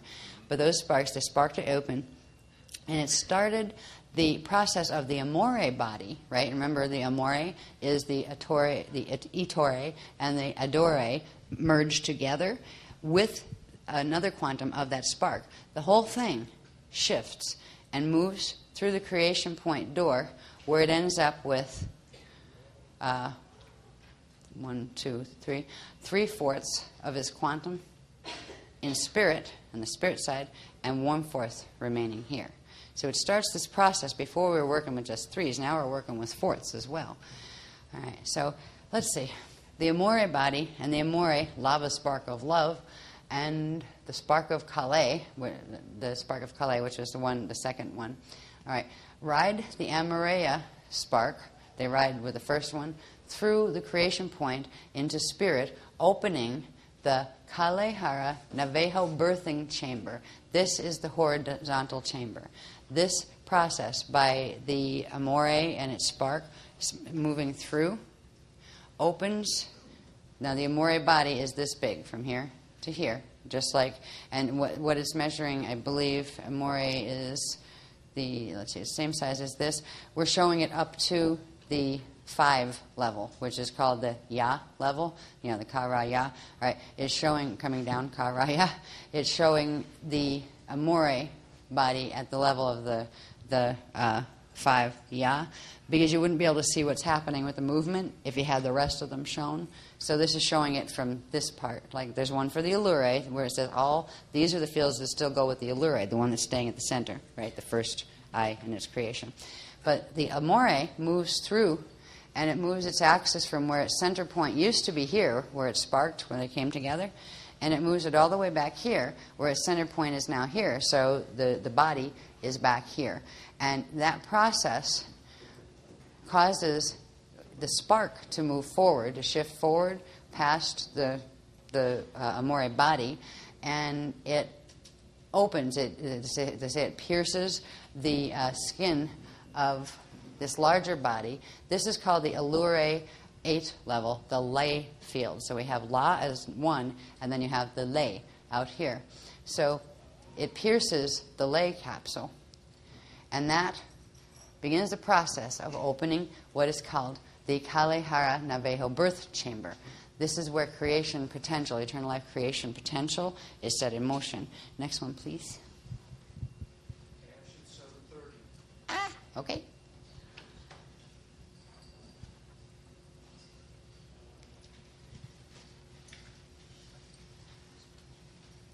We need to get through this before any journey happens. I wish they'd just take us up there and say, here, this is the journey. Anyway. Okay, where are we? All right. Now what happens as a result of the Amore going in over here and piercing the lay field of the Allure? The spark of Kale goes back, goes back in, actually it was Kale, and then Kale spark goes back in to this area, past the boundary that is the Allure field. Now at that point, that is the boundary between, until it grows, is the boundary between the consciousness field, the Etur field of Source, and the quantums that were started with the first particle and second particle. So it pierces that boundary and it opens a chamber. The backflow spark, which were these sparks, keeps going, goes back into the source field, and then source sends back an equal quantum. Now, equal quantum, the backflow spark was the same size as the 5 Ya shape, right? So it literally opens a chamber this way, and then it expands the chamber this way. So we have this huge chamber that opens all the way around up to the 7th layer, all right? The Ka-7. It opens a chamber to the Ka, from the Ka-7 field. This is the backflow return chamber. And this is where the source field, where the first backflow, the first love, went back to source, and source returns that love. And this sets a whole bunch of neat things in motion. Next one, please. I'm going to go fast through these so we make sure we get where we need to. Oh, wait a minute. This, by the way, this starts the beginning of opening the Hare Krista chamber as well. Let's see. The Kale backflow return spark, which is the backflow return spark that comes out this way from source, merges with the Hara body. Now, the Hara body was something here that was left outside. It's actually it starts out as the hollow body, and then it begins to fill with energy through the interactions. But this came from the the Amore body. That was left out, a quantum that was left out in front of creation point when the backflow spark was sent in. Now the backflow return spark comes out. So this chamber was opened. This is the Kale, what's it called? Chamber. Kale-Hara chamber? Yeah, the horizontal Kale-Hara chamber. the backflow return spark comes out and it interfaces, goes through the creation point on the manifest side and interfaces with the Hara body, right? Forming the fully forming the kale-hara body. So it interfaces with the Hala body was just this little part here that was left out from the Amore. And then it forms this when that backflow return spark comes in. And that's called the kale-hara body. Okay? And this is where we go into what I call my E sequence. And these were the ones that were just brutal to try to do. Now, the Hare Krista body, and this is not the Hari Krishna, this is the Hare Krista body, right? That forms here. Somewhere I had that written. Where'd that go? The kale-hara body. So we have the kale-hara body forms here. Oh, all right, now I have two motions put on this. Then these interact with each other, where this does a back step and comes back again. And that creates a replication that creates this center body in the allure that is called the Hare Krista body. So you have the Hare Krista body. This starts to become important. All right, noticing how many bodies we have happening here. All right, we have the Hare Krista body here on the center line and the creation point. Over here on this axis, we have the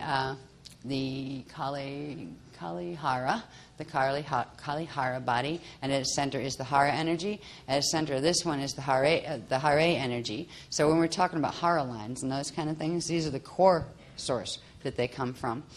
And let's see, when this body forms with the allure, its axis is horizontal, so it forms a vertical chamber. And this is where you end up with the rod and the staff forming. The staff is referred to as the Hare Krista chamber. These are the things you were opening in the stand, or it's not a stand anymore, the shadras at this point.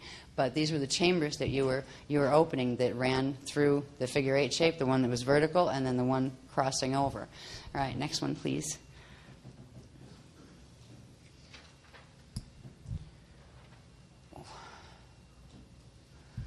Okay, I need to see the top first. All right, the Maharata spark. All right, birth of the Maharisha body, which is the mother of Risha. All right, this isn't Risha yet, it's the mother of Risha. And the Maharisha tubes. Here we go. I can explain this. I'm just learning this too, just so you know. Now remember, we have those two bodies already. We have on the center line the Hare Krista body, and over here on this line the kale-hara body. Right? The kale-hara body and the Hare Krista body merge at creation point, eye of allure, and spark the Maharata spark at the center. And what else I'm doing? Oh, which causes birthing of the Maharisha body. On the Maharisha body, we had this one was on a vertical axis, this body. The middle one, where its top would be, all right, would be vertical up, where this one's top would be horizontal, and I'm not sure which side, but it's a horizontal axis. The third one to be born, the Maharisha body, has its top at a 45-degree angle to the others. All right? And it forms a set of tubes. These are not chambers yet, but it forms a set of tubes from itself going out at its axes. These tubes become important very soon as to what they do. So now you've got three bodies. You've got the kale-hara body here. Now, this is out on the manifest side, right? You have the Hare Krista body on the center that's half and half. It spans both sides, and that one still has its eye of God in there. And you also have now the, what do they call it, the Maharishi body and the tubes, the Maharisha, or Risha tubes. Yep. Core. Oh, and the core of this body is called the Mahara. All right, so you had the Hara core, the Hare core, and the Mahara core. All right, next one, please. And there's, of course, how much one is in, how far into manifestation, how far in spirit, and all the quantum differentials that go with these. Can hardly wait. But you don't need to know those to understand, to get to where you can understand what a Dali is. Here we go. Starting to understand Dalis. So now, I've got rid of all those lines that were showing alignments for the moment. You'll see I had continued them down here, and you'll see what they did in a minute. But right now we have 3 bodies that all started with the Eye of God configuration from our first Partakai. So we have this on a microcosmic level, but the cosmos has this on a macrocosmic level as well. Still have the creation point. At this point, we're looking at the bodies a little more closely so we see what they are. The eyes of God that were in both of these, that were in the other 2, they come together and condense and then pop back out again, and these crystallize. These 2 crystallize. So the eyes actually come all into one ball of energy and crystallize, but the center one doesn't. It forms a crystal, but the eye still has the ability to phase. It's the all-seeing eye that always stays open. Okay? And the other 2 are the eyes that take turns, opening and closing. And through this process, matter is born and disappears again.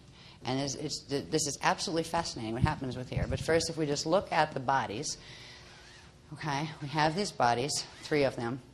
One here. Now, if we could lift this up a minute, too, so I could just show the bottom, please. Not only do we have the bodies, we have a phase set. Remember the Heart of God thing with the 7 suns? Well, this starts to shift in and out. It's up in the core, but I'm showing it down here so you can see that you have the 3 bodies at the core. I'm showing the 3 bodies pulled out so you can see what they look like at the top. And down here I'm showing what's happening here. All right. The 7 bodies come together, and they form what are called the Akashi bodies, 1, 2, 3, 4, and the Adashi bodies, 1, 2, 3. There's a process by which these expand out from what is called the first transfiguration point. First transfiguration point, or the Manu point, that is that same point, creation point door, where part of the energy goes one way into manifestation, another part goes into spirit. Transfiguration point 1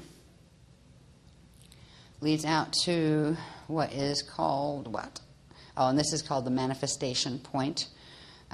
This is called the materialization point.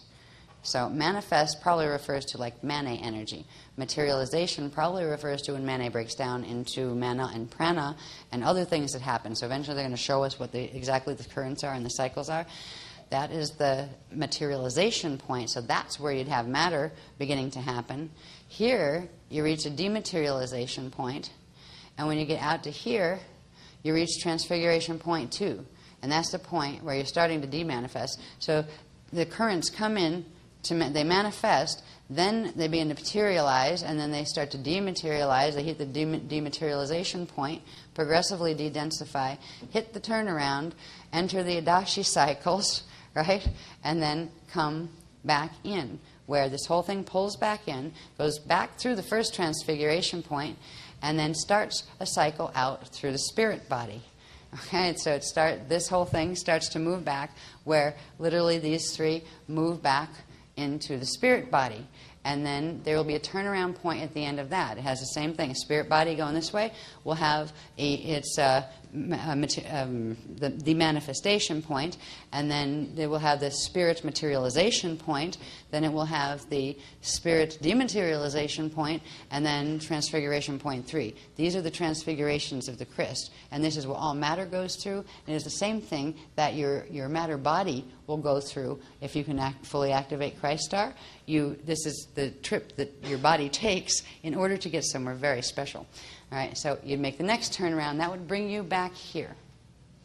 Then that's when interesting things happen. Now, can we go back up here and look at this again, please? The top ones. So the kale-hara body corresponds to the cycle that goes out and then comes back in here. When you come back here, this thing here in the center is called the dhala, or doorway of spirit light, doorway or window, whichever way you want to look at it. It actually forms, it's like a pupil, but like a cat's eye type pupil, and in the center is where the opening occurs. That's inside of the hara core of the kale-hara body. This is called the dhala-risha because it is the doorway over here to the to the Mahararisha body, right? And that passes back through all the way over and does a spirit cycle, right? And then comes back again. This one is the Mahararisha body. In its center is the Dali-Krista, because this one is where this turns around, comes back over. This comes back into here, at which point the two bodies merge and open the dhala-luma. So the dhala-luma is that center point line and what it leads to. The dhala-luma is in the Hare Krista body, and it leads to the next phases that go into the Rishite cycle, or the Rushite cycle and the Rishite cycle. I'm going to show you what they are, because what this ends up in, and this is what we're activating the process of, is so we can go back to a very special place. It's that at creation point door, the dhala-luma goes out to the luma eterna, God body. But before we get there, we have to go through the rest of the Siddha cycle. Next one, please. And I'm going to try to speed this up. What are they going to do? Shoot me if I'm not off stage by 8? Drag me off with a cane?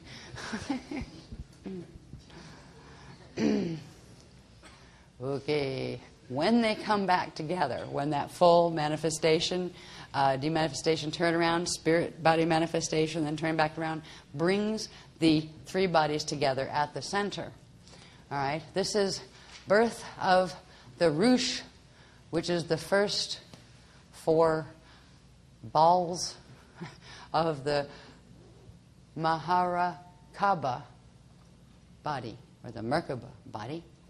It's also the first set of balls associated with the formation of the Rushite cycle. So this is where you're passing from the Akushate cycle, which was all the stuff you saw before that, to the birth of the Rush. And from the Rush will emerge the trimester 1, 2, 3 of the Siddha cycle. All right, so it starts out with you have the 3 bodies and their gelesic fields, all that's shown here. You have the chambers that their names are there someplace, and I can't remember them yet. So you have the chambers. At this point, it also opens up a set of chambers that run this way. Okay, this is where you get the rod, the staff, and that cross through of chambers. They come from the third body, and from all of them coming together and forming this structure. Now, the eyes of God form this structure, and this structure takes those chambers and it connects them and it forms the first vortices, the first Merkaba vortices, which become Merkabas. They open and close, right? And they can become a Merkaba shape when they close, you know, where the triangles come together and you have a top one and a bottom one, and then they open again. And the ones going sideways do that too. And there's also a set that will go this way at these angles. So this is the birth of the Maharakaba, which got shortened as Merkaba down here. Okay, but that's the actual name of them.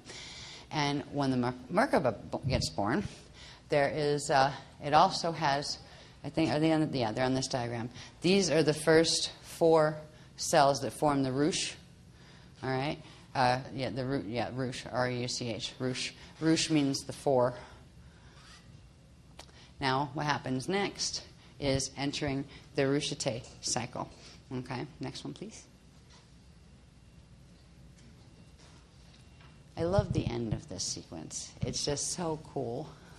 I hope you agree. I was just so chuffed, or like as they say in England, or thrilled when I saw it. Okay, the next thing that happens is the Siddha trimester 3 Rushite cycle starts after birth of the Rush, and we make the transition into trimester 3. This is the birth of the Rushite. There's probably 20 different diagrams to get to the point to explain to you that the Rush is here in the center. It does 1 replication, 2 replication, 3 replication, and 4 replication. All right. First, the Rush.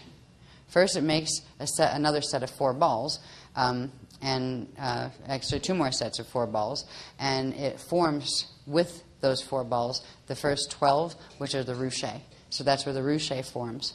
The next is the Rushite. That would be, so this would be the Ruche. Then you'd have the Rushite, and that's at a 45-degree angle to the Ruche.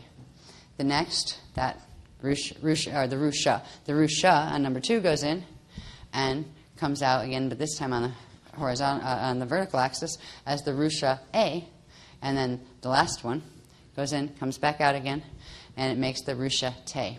So these were remember we talked about this ages ago in the kale-hara 2.3 manual. We started working with Rusha Te currents. All right, so this structure forms next, and there's a process. And during this process, this would be trimester 3, going into the Rusha Te cycle. Now you'd be going into what's called the Rusha Te cycle, and this gets really neat. Next one, please. Not doing too bad. 15 minutes left. Heaven help me. Okay. Lord. Sita trimester number 4. Can I read that, please? Can you bring that down a little, honey? I need to read them. I can't. I don't remember any of it. Sita trimester number 4, the Rusha Te cycle.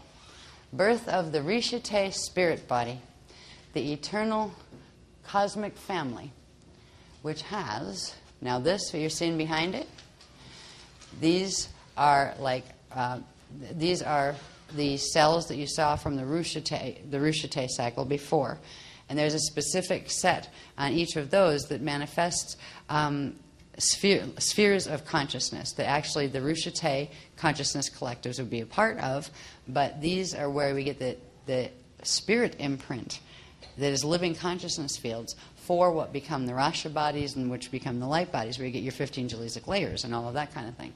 So what we have next is the eternal cosmic family, the Rusha Te, and what this has in it is actually 15 cells. All right? There appear to be 7, but there are 7 that go clockwise and 7 that go counterclockwise, and then 1 that is still. Now, what these are very interesting. The names of them are very interesting, and they're down at the bottom, I believe. I'll show you where the 7 are. You've got 1, okay, there in the center.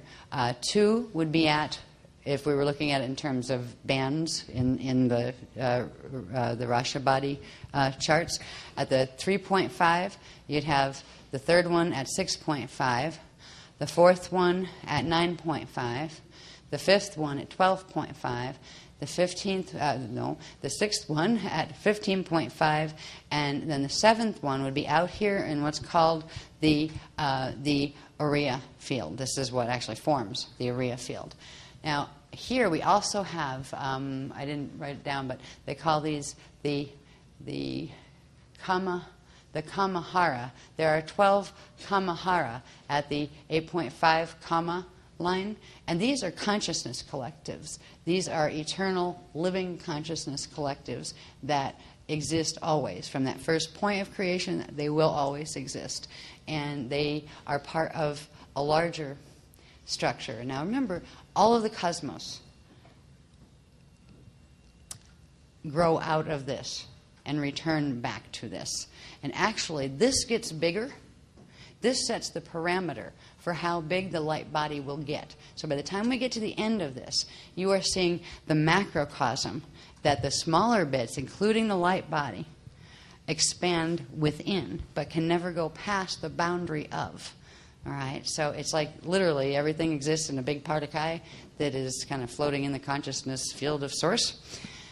So we are here. We have the collectives. These collectives break down in an interesting way. I haven't listed these are a different category. They just call them the kale-hara, and I think that there's a twist on those in the New Age teachings that they call them the kumara, but they're not kumara. They're kale-haras.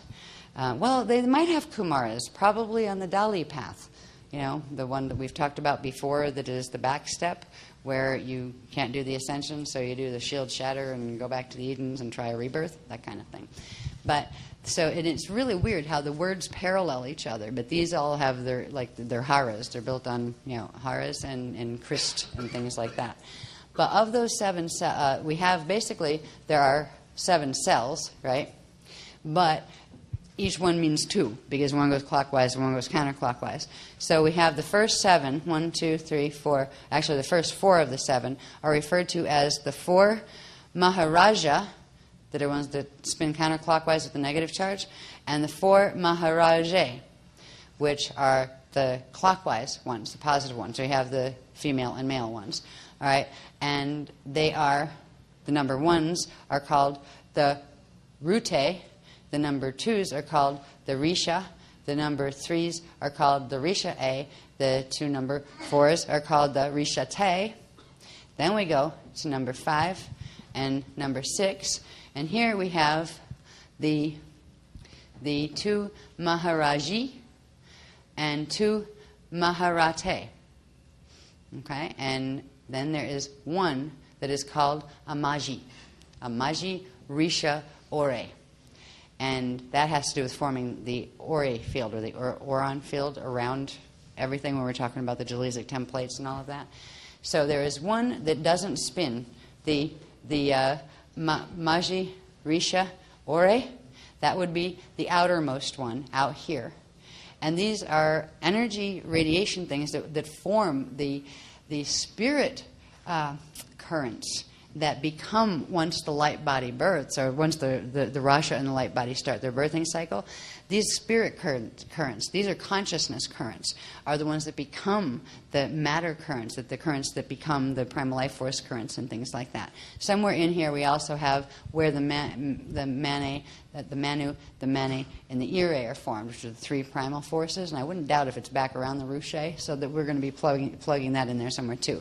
Let's see, so that's basically this structure. Next one, I think, am I finally almost there? Oh, yay! It phases, pops.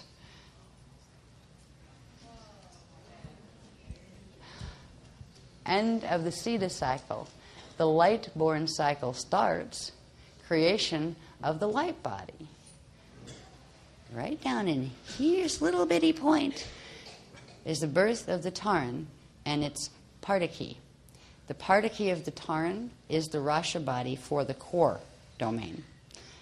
But what births around that from the Risha body? This is called the Luma Eterna. It is the eternal living light of the Christ star entity. It is a living entity. It is the spirit body. It holds within it all of those other things that started from the eye of God onward. And from there, the first light spark is born, or the first Taran, light seed, and then from the Taran we go through the light body core cycle that leads to the Rasha cycle, which is the dark matter template, which leads to the light bodies on the manifest side of creation. But this is the body of Christ. This thing, when I saw it, it was just, it's like I could see, I can't wait till these are in color. But this is where we get those configurations, right? This is what the crystal heart gates are about. And the Astura passages. You know how this forms? If you take that template, right, that we've been using as the Alcofarian shield, and you also flip it over where the Asturas face the other way and put them together, you get what are the patterns that eventually on the light body outside become the lotus arcs, the lotus petals. All right? This was just that diagram taken and put together. And that's why that diagram is so important. When we are working with the Crystal Heart Code, we are working directly with these energies. The dhala-luma is that point that was all the way back toward the Eye of God parts where those 3 bodies formed, right? That opens the door here. Where the others, first you have to go from the manifest, turn around, and go back over to the Risha spirit body part, the, say, inner spirit body part. And then you come back to the creation point door, and that's when the dhala-luma opens, and you can come up through the other structures and into the manifest body of God. And that's what this is. The whole thing is the manifest body of God. This part of it is the eternal body of Kryst that stops at the level of the crystal hearts stopping. And then this field. These fields correspond to the consciousness ones that we talked about with the Rishi. So this is the entirety of the spirit body, is referred to as the rainbow body. And we are opening this doorway. We are beginning those processes now. So they wanted you to see the graph sequence. And because the graph sequence is actually giving you the frequency codes, it's making the sparks begin. We have a few minutes left, and I think they're going to do we? Yeah, a few, 4. I want to see what they want to do. And I wanted to see if there's anything vital that I haven't touched on. I do apologize for having to spend so many hours getting these graphs down, but we really wanted you to see what we are activating and opening, and more important, we wanted you to get the activation, and this activation required the knowledge. All right? There are certain things that cannot open unless you live it and walk it first and pick up the frequencies. These are from the books that you can't translate unless you've lived it first and take a step beyond that particular activation before you have the sequences that you can bring them out, where you can put them in words. For us to be able to get this now, where they are in words, where we are seeing them, it will allow those activations to trigger as if we had got there, took a step a little bit past it, so we could translate them. Because it would take too long to do that, they're actually giving us the translation sequence. It's done this way, where it will go into the mental body, but it's going into the physical body as well. There's something they would like us to do with this. I wish we had two of them in color. I didn't know we were going to need those, but we don't really need them in color. They're prettier, though. They're going to have us do a pineal thingy with it and something else. Okay, hold on. Something else I don't know about yet. What are we doing? Oh, wait a minute. Can we do those? Wait a minute.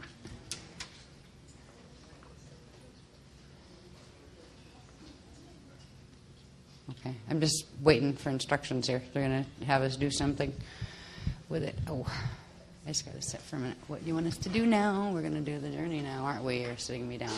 Yes. Okay. We're going to do something really quick and get ourselves into probably a 2-minute projection. I have a feeling we're going to project ourselves up to the Sala-Sira and leave our Rasha there. Like leave a... When you're working with Rasha, you can make more than one of yourself and leave a part of yourself. I forget what they call them. What do they call them? There's a word for those. Tracer, that's it. You can leave a tracer there. Now, when we go to the we're going to take a really quick flying flash up through the through the large thing that I didn't notice there before, so it must have just activated recently. The thing that you guys did the Chandra with, the lovely crystal heart shape, it's standing up and spinning. I probably just noticed it. I was probably doing that from the time you started.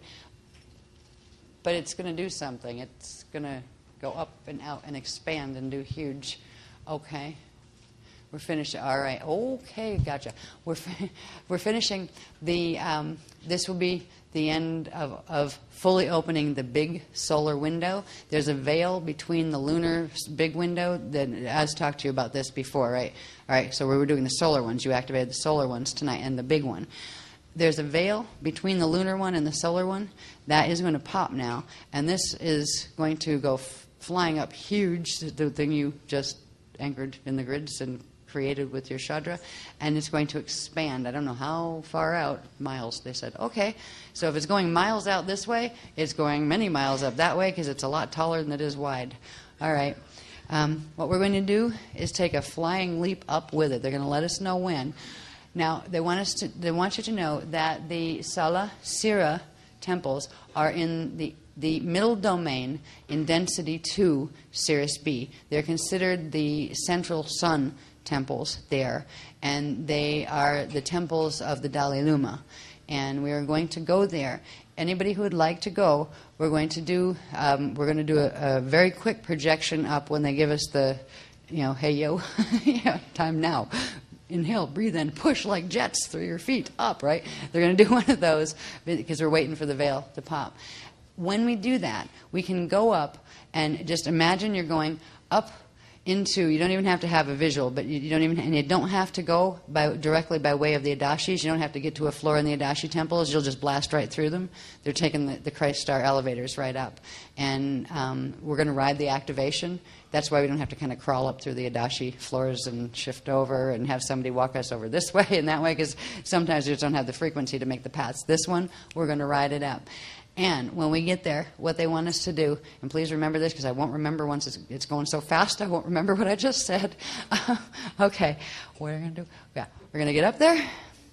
Yeah. We're going to see a big blue-green light first. We're going to come up just like we do at the Adashis, where you come up through like a center beam and like a hole in the floor kind of thing, and you're all of a sudden in a temple. First, you'll see a big blue-green light that's a little bit more blue than the egg colors. And then just simply push a tracer of yourself up there and leave it there, and you're going to be met by the Maji, because the Maji run these temples. And remember, the Maji, the word Maji, had to do with the consciousness fields of that Risha, whatever it's called, the Risha body, the one right before this that actually lives in that. And they're going to what? When you finally get to go to sleep, there's like whenever tonight comes for you, right? As long as you want it. You can always say no, and you don't have to do the journey either, because it's always optional. But if you want it, they will come to you in the sleep state. They will do their best to wake you up in the sleep state, in a sadhistheta state, in order that you remember. All right? If not, you may find yourself feeling like you're being followed by a buddy that's not saying anything because they wouldn't want to bother you, but they will hang out with you until you acknowledge that they're going to give you a gift if you want it. The gift is what is it? It looks like a little tiny one of those kind of, but it's alive, and it's a what? A new word. A yoni seed. Okay. Yanni's a Greek word for John, isn't it? Anyway, whatever. Yeah, you get the picture. Yanni, Giannis, etc. It is the beginning of. It is what is required to spark open the dhala-luma. All right. So if I'm going a little slow, it's like I'm going, yeah, okay, yeah, right, okay, because I don't know any of this either. But I do know. I have worked with the Maji up there a lot. A lot of us are incarnates down here of the Maji of the Cirrus B temples in the Edans. The Edans cannot fall. All right, the falls just don't happen there. So when you're dealing with genuine Edonic races, you don't have to worry about line compromise. They're actually going to give you, if you want to have a relationship with them like we have with the Adashi, the closer Adashi masters that are on Eartha, you can do this just by simply requesting it. Don't be surprised if the first image you get is a rather tall, quite eloquent, human-looking being that is quite blue. They're usually pretty blue-skinned. In the Hindu religions, they have all sorts of gods that they remember from their past that were the blue people. Well, there are blue people. There are blue people that came here and then got mutated, so they're not all blue people in the universe are nice. But the Maji do happen to be blue. But they're kind of, they said, not as blue as some of the other ones. We're more aqua blue. Right? That are my swimmers. Oh, shoot. They had me doing swimmers. They had this huge mural that they insisted I put on the wall again that has the chambers. And there are, 11 more pages worth of bodies that had to be drawn, swimming bodies in all different positions, coming down the chambers. I thought it was just the aquafarian. This is them. All right, I get it. I'm starting to understand what's happening on my wall, right? Yeah, I'm praying we can do canvases soon because murals are hard. You have to go up to the ceiling. You have to be down here. You get sore. Anyway, okay. Are we ready yet? Give us a moment. Okay. Just a brief moment, they're saying. Okay.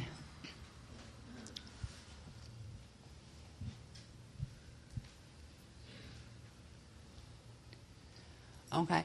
If you would like to go on the journey, then we'll be doing that. Be doing that in a minute.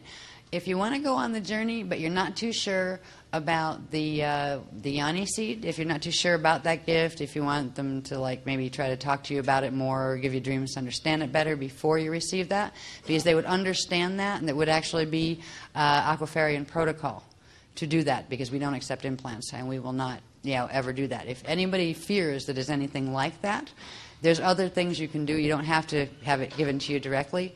They can plant it somewhere for you down here, and you can watch it grow and decide if it feels like something that belongs to you.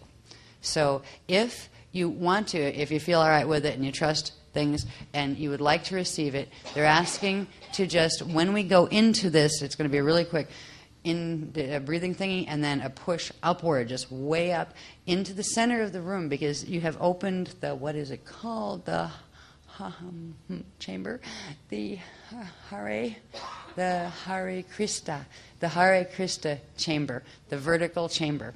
Okay, so we're going to fly up that one through this spanner 7 here, and the next one up. So we're going through 2 of them. But if you want to receive that now, just put your fingers gently in your right palm. All right. If you don't, just hold your palm open or comfortably. All right. And they won't give you anything you don't want, but they might, if you want to have, and you can just telepathically request if you want them to try to meet you in dream state to talk more about it or whatever. They'll be glad to do that with you. All right. So they're getting ready now. They're waiting for the veil to pop. Oh, cool. I can see it too. All right, you can close your eyes if you want to for a minute and just see if you can see there's this veil between the 2 windows. This is going to be a real fast journey. They just want to get us up there, and then we'll come right back down, but we'll leave our tracer. Okay?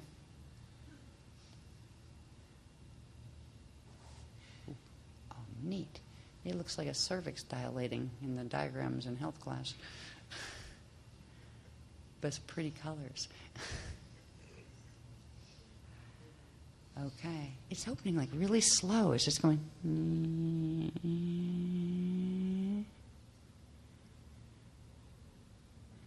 So don't project up yet, because you'll get squashed in the contraction, because it's going to fly shut real fast and then pop open real big. Okay.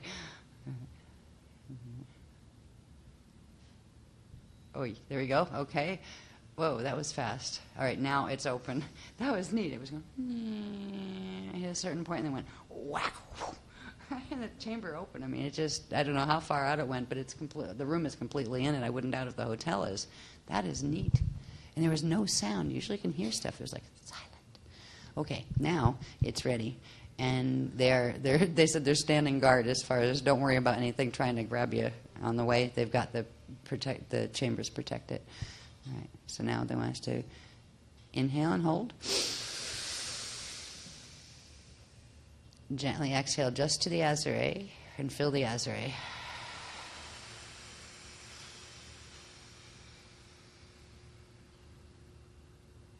Inhale and hold. Now exhale just down to the Shadi in the base chakra.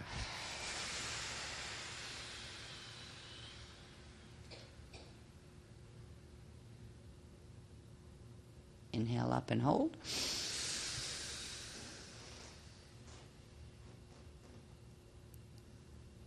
And gently exhale to a point that would be about down in the upper mantle of the earth, just below your feet.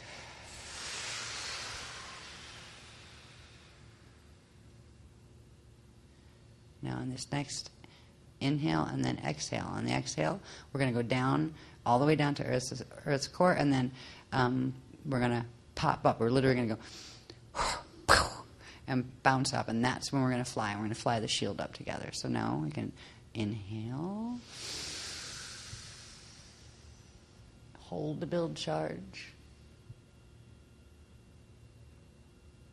hold to build charge if you can. And on 3, we're going to go all the way down and bounce up, and that's when you push up. They're like jets under your feet. 1 and 2 and 3 now.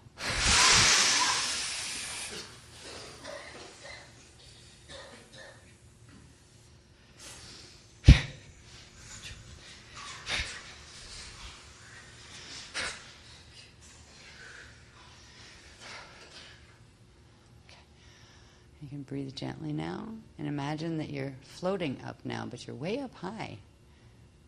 You can't even see the earth. Pretty soon you're going to see the blue-green light, and it'll be like up above as if you're moving toward it. And you may see people in the shield as if they're kind of swimming up a current, just kind of limp and nicely limp, where you're relaxed and just kind of floating up. Because we're all doing that together. It's like we're off the shield's under us, but we're off the shield. We're not attached to it. We're just floating up. All right. Ooh, that one's nasty over on this right side over there. We're passing things that can't touch us. Oh, neat. Okay. It was like being in a bubble as we're going up, and there were some things that were like looking very growly and mean, and they couldn't even throw energy at us because of the bubble. All right, we're nearing the top now. I'm seeing the bit of the bluey green light coming.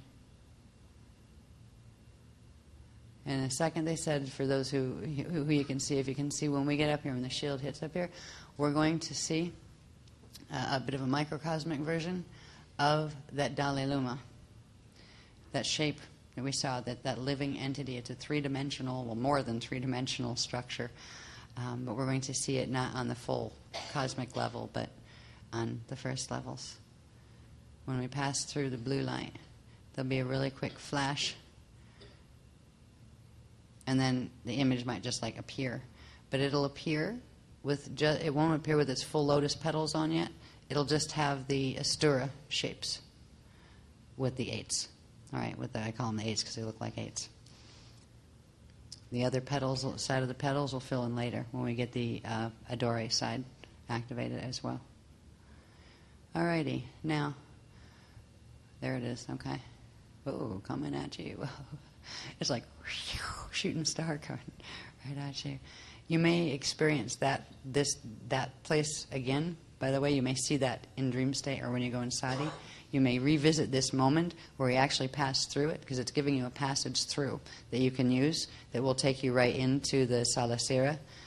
So you can go there on your own just by imagining that the Aquafarian shield shape, which is the Christ star Luma Eterna body. And now we're in, okay, we're in the temples. Where are the temples? We're in them. Oh, neat. It's a different density. I forgot. Right? They feel almost not there. Like they're there and you can feel and see them, but they're very different than the Eartha Adashi temples. But this is density 2 Edon. It's just very, very light. All right, so here, just imagine if you would like to leave you're a tracer of yourself, which is a version of you. It's a part of your Rosh Hashanah left with the version of you just like you are right now. You can go and they'll teach you things here. And the first thing they will teach you about is if you have any direct family connections here, which of course you do, because everybody has a Maji connection. So they'll let you know about your Maji families. They'll start with dream state, but you may be surprised. They may be able to reach you much easier than you might have thought. So if you'd like information on what Maji families you're connected to, that would be the first thing that they could offer you. Whether or not you want to receive the gift of the yoni seed that will begin right now, the opening of the dhala-luma within your own body, that has to do with an opening that occurs at the back of the head, that if our heads were the full size and our brains were the full size that they're supposed to be, which would be more elongated in the back, there's a little spot that's sort of like the fontanelle that we have as infants here, but is a little opening. And once that is sparked, it will open, even if our heads haven't grown out that big yet. It will open a little aperture there that will begin the flows of the Luma Eterna into our bodies directly, where the Luma Eterna will flow energy out through that whole structure of the Risha, down back into the eye of Allure, that is our pineal, and then out through our Adore and Attore eyes. So it will begin that process of opening the dhala-luma. And that will begin the processes of us being able to achieve Christ star activation and move into becoming first Adashi apprentices and eventually Adashi masters, where we can help other people learn how to do this too. So we're going to float the shield back down now. If you want to receive those the yoni seeds, just do the little kind of tickle of your right palm chakra with your fingers. And then when you do that, imagine your Rasha body up there just opens its right palm out. And they're going to, what are they doing with them? Wow. A big one of those three-dimensional lumas, luma eterna shapes, just appeared up over the shield up in the Sala Sira temple, and it's sending out little sparks that look just like itself, and they're really neat. They're the bluey greeny color. So this is what you will receive. It will be a shape that is just like that, little tiny one, and this knows where to go once it is in the body. You can hold it in your palm and kind of like put it in etheric storage if you want to, if you don't want to bring it in your body yet, if you want to think about it. But once you're ready, simply inhale it in the physical, into the azure, up the arm into the azure. And then in a moment, we're going to push it up to the pineal with the exhale breath, and then back toward that imaginary spot out the back of the head.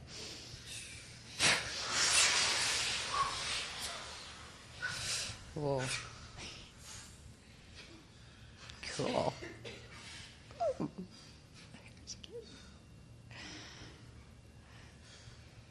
Okay. That will be just the beginning. There will be many things that we can learn from here on. Anytime you would like to go back up on your own to see if you can visit and learn some things from the Sala Sira temples of Idan, in density 2 Idan, Sirius B, with the Maji. Just simply remember the spark that if you looked at it really, really close under a microscope, it would look just like a tiny little version of the Luma Eterna. And that will be your pass key, where you will be able to literally just use that image and project through the center of that image, and then it will kind of like move out backward to you and spark your dhala-luma. And you can journey there with intent. And if you do, just kind of like give the Maji a holler, say, yo, I'm coming. Anybody there?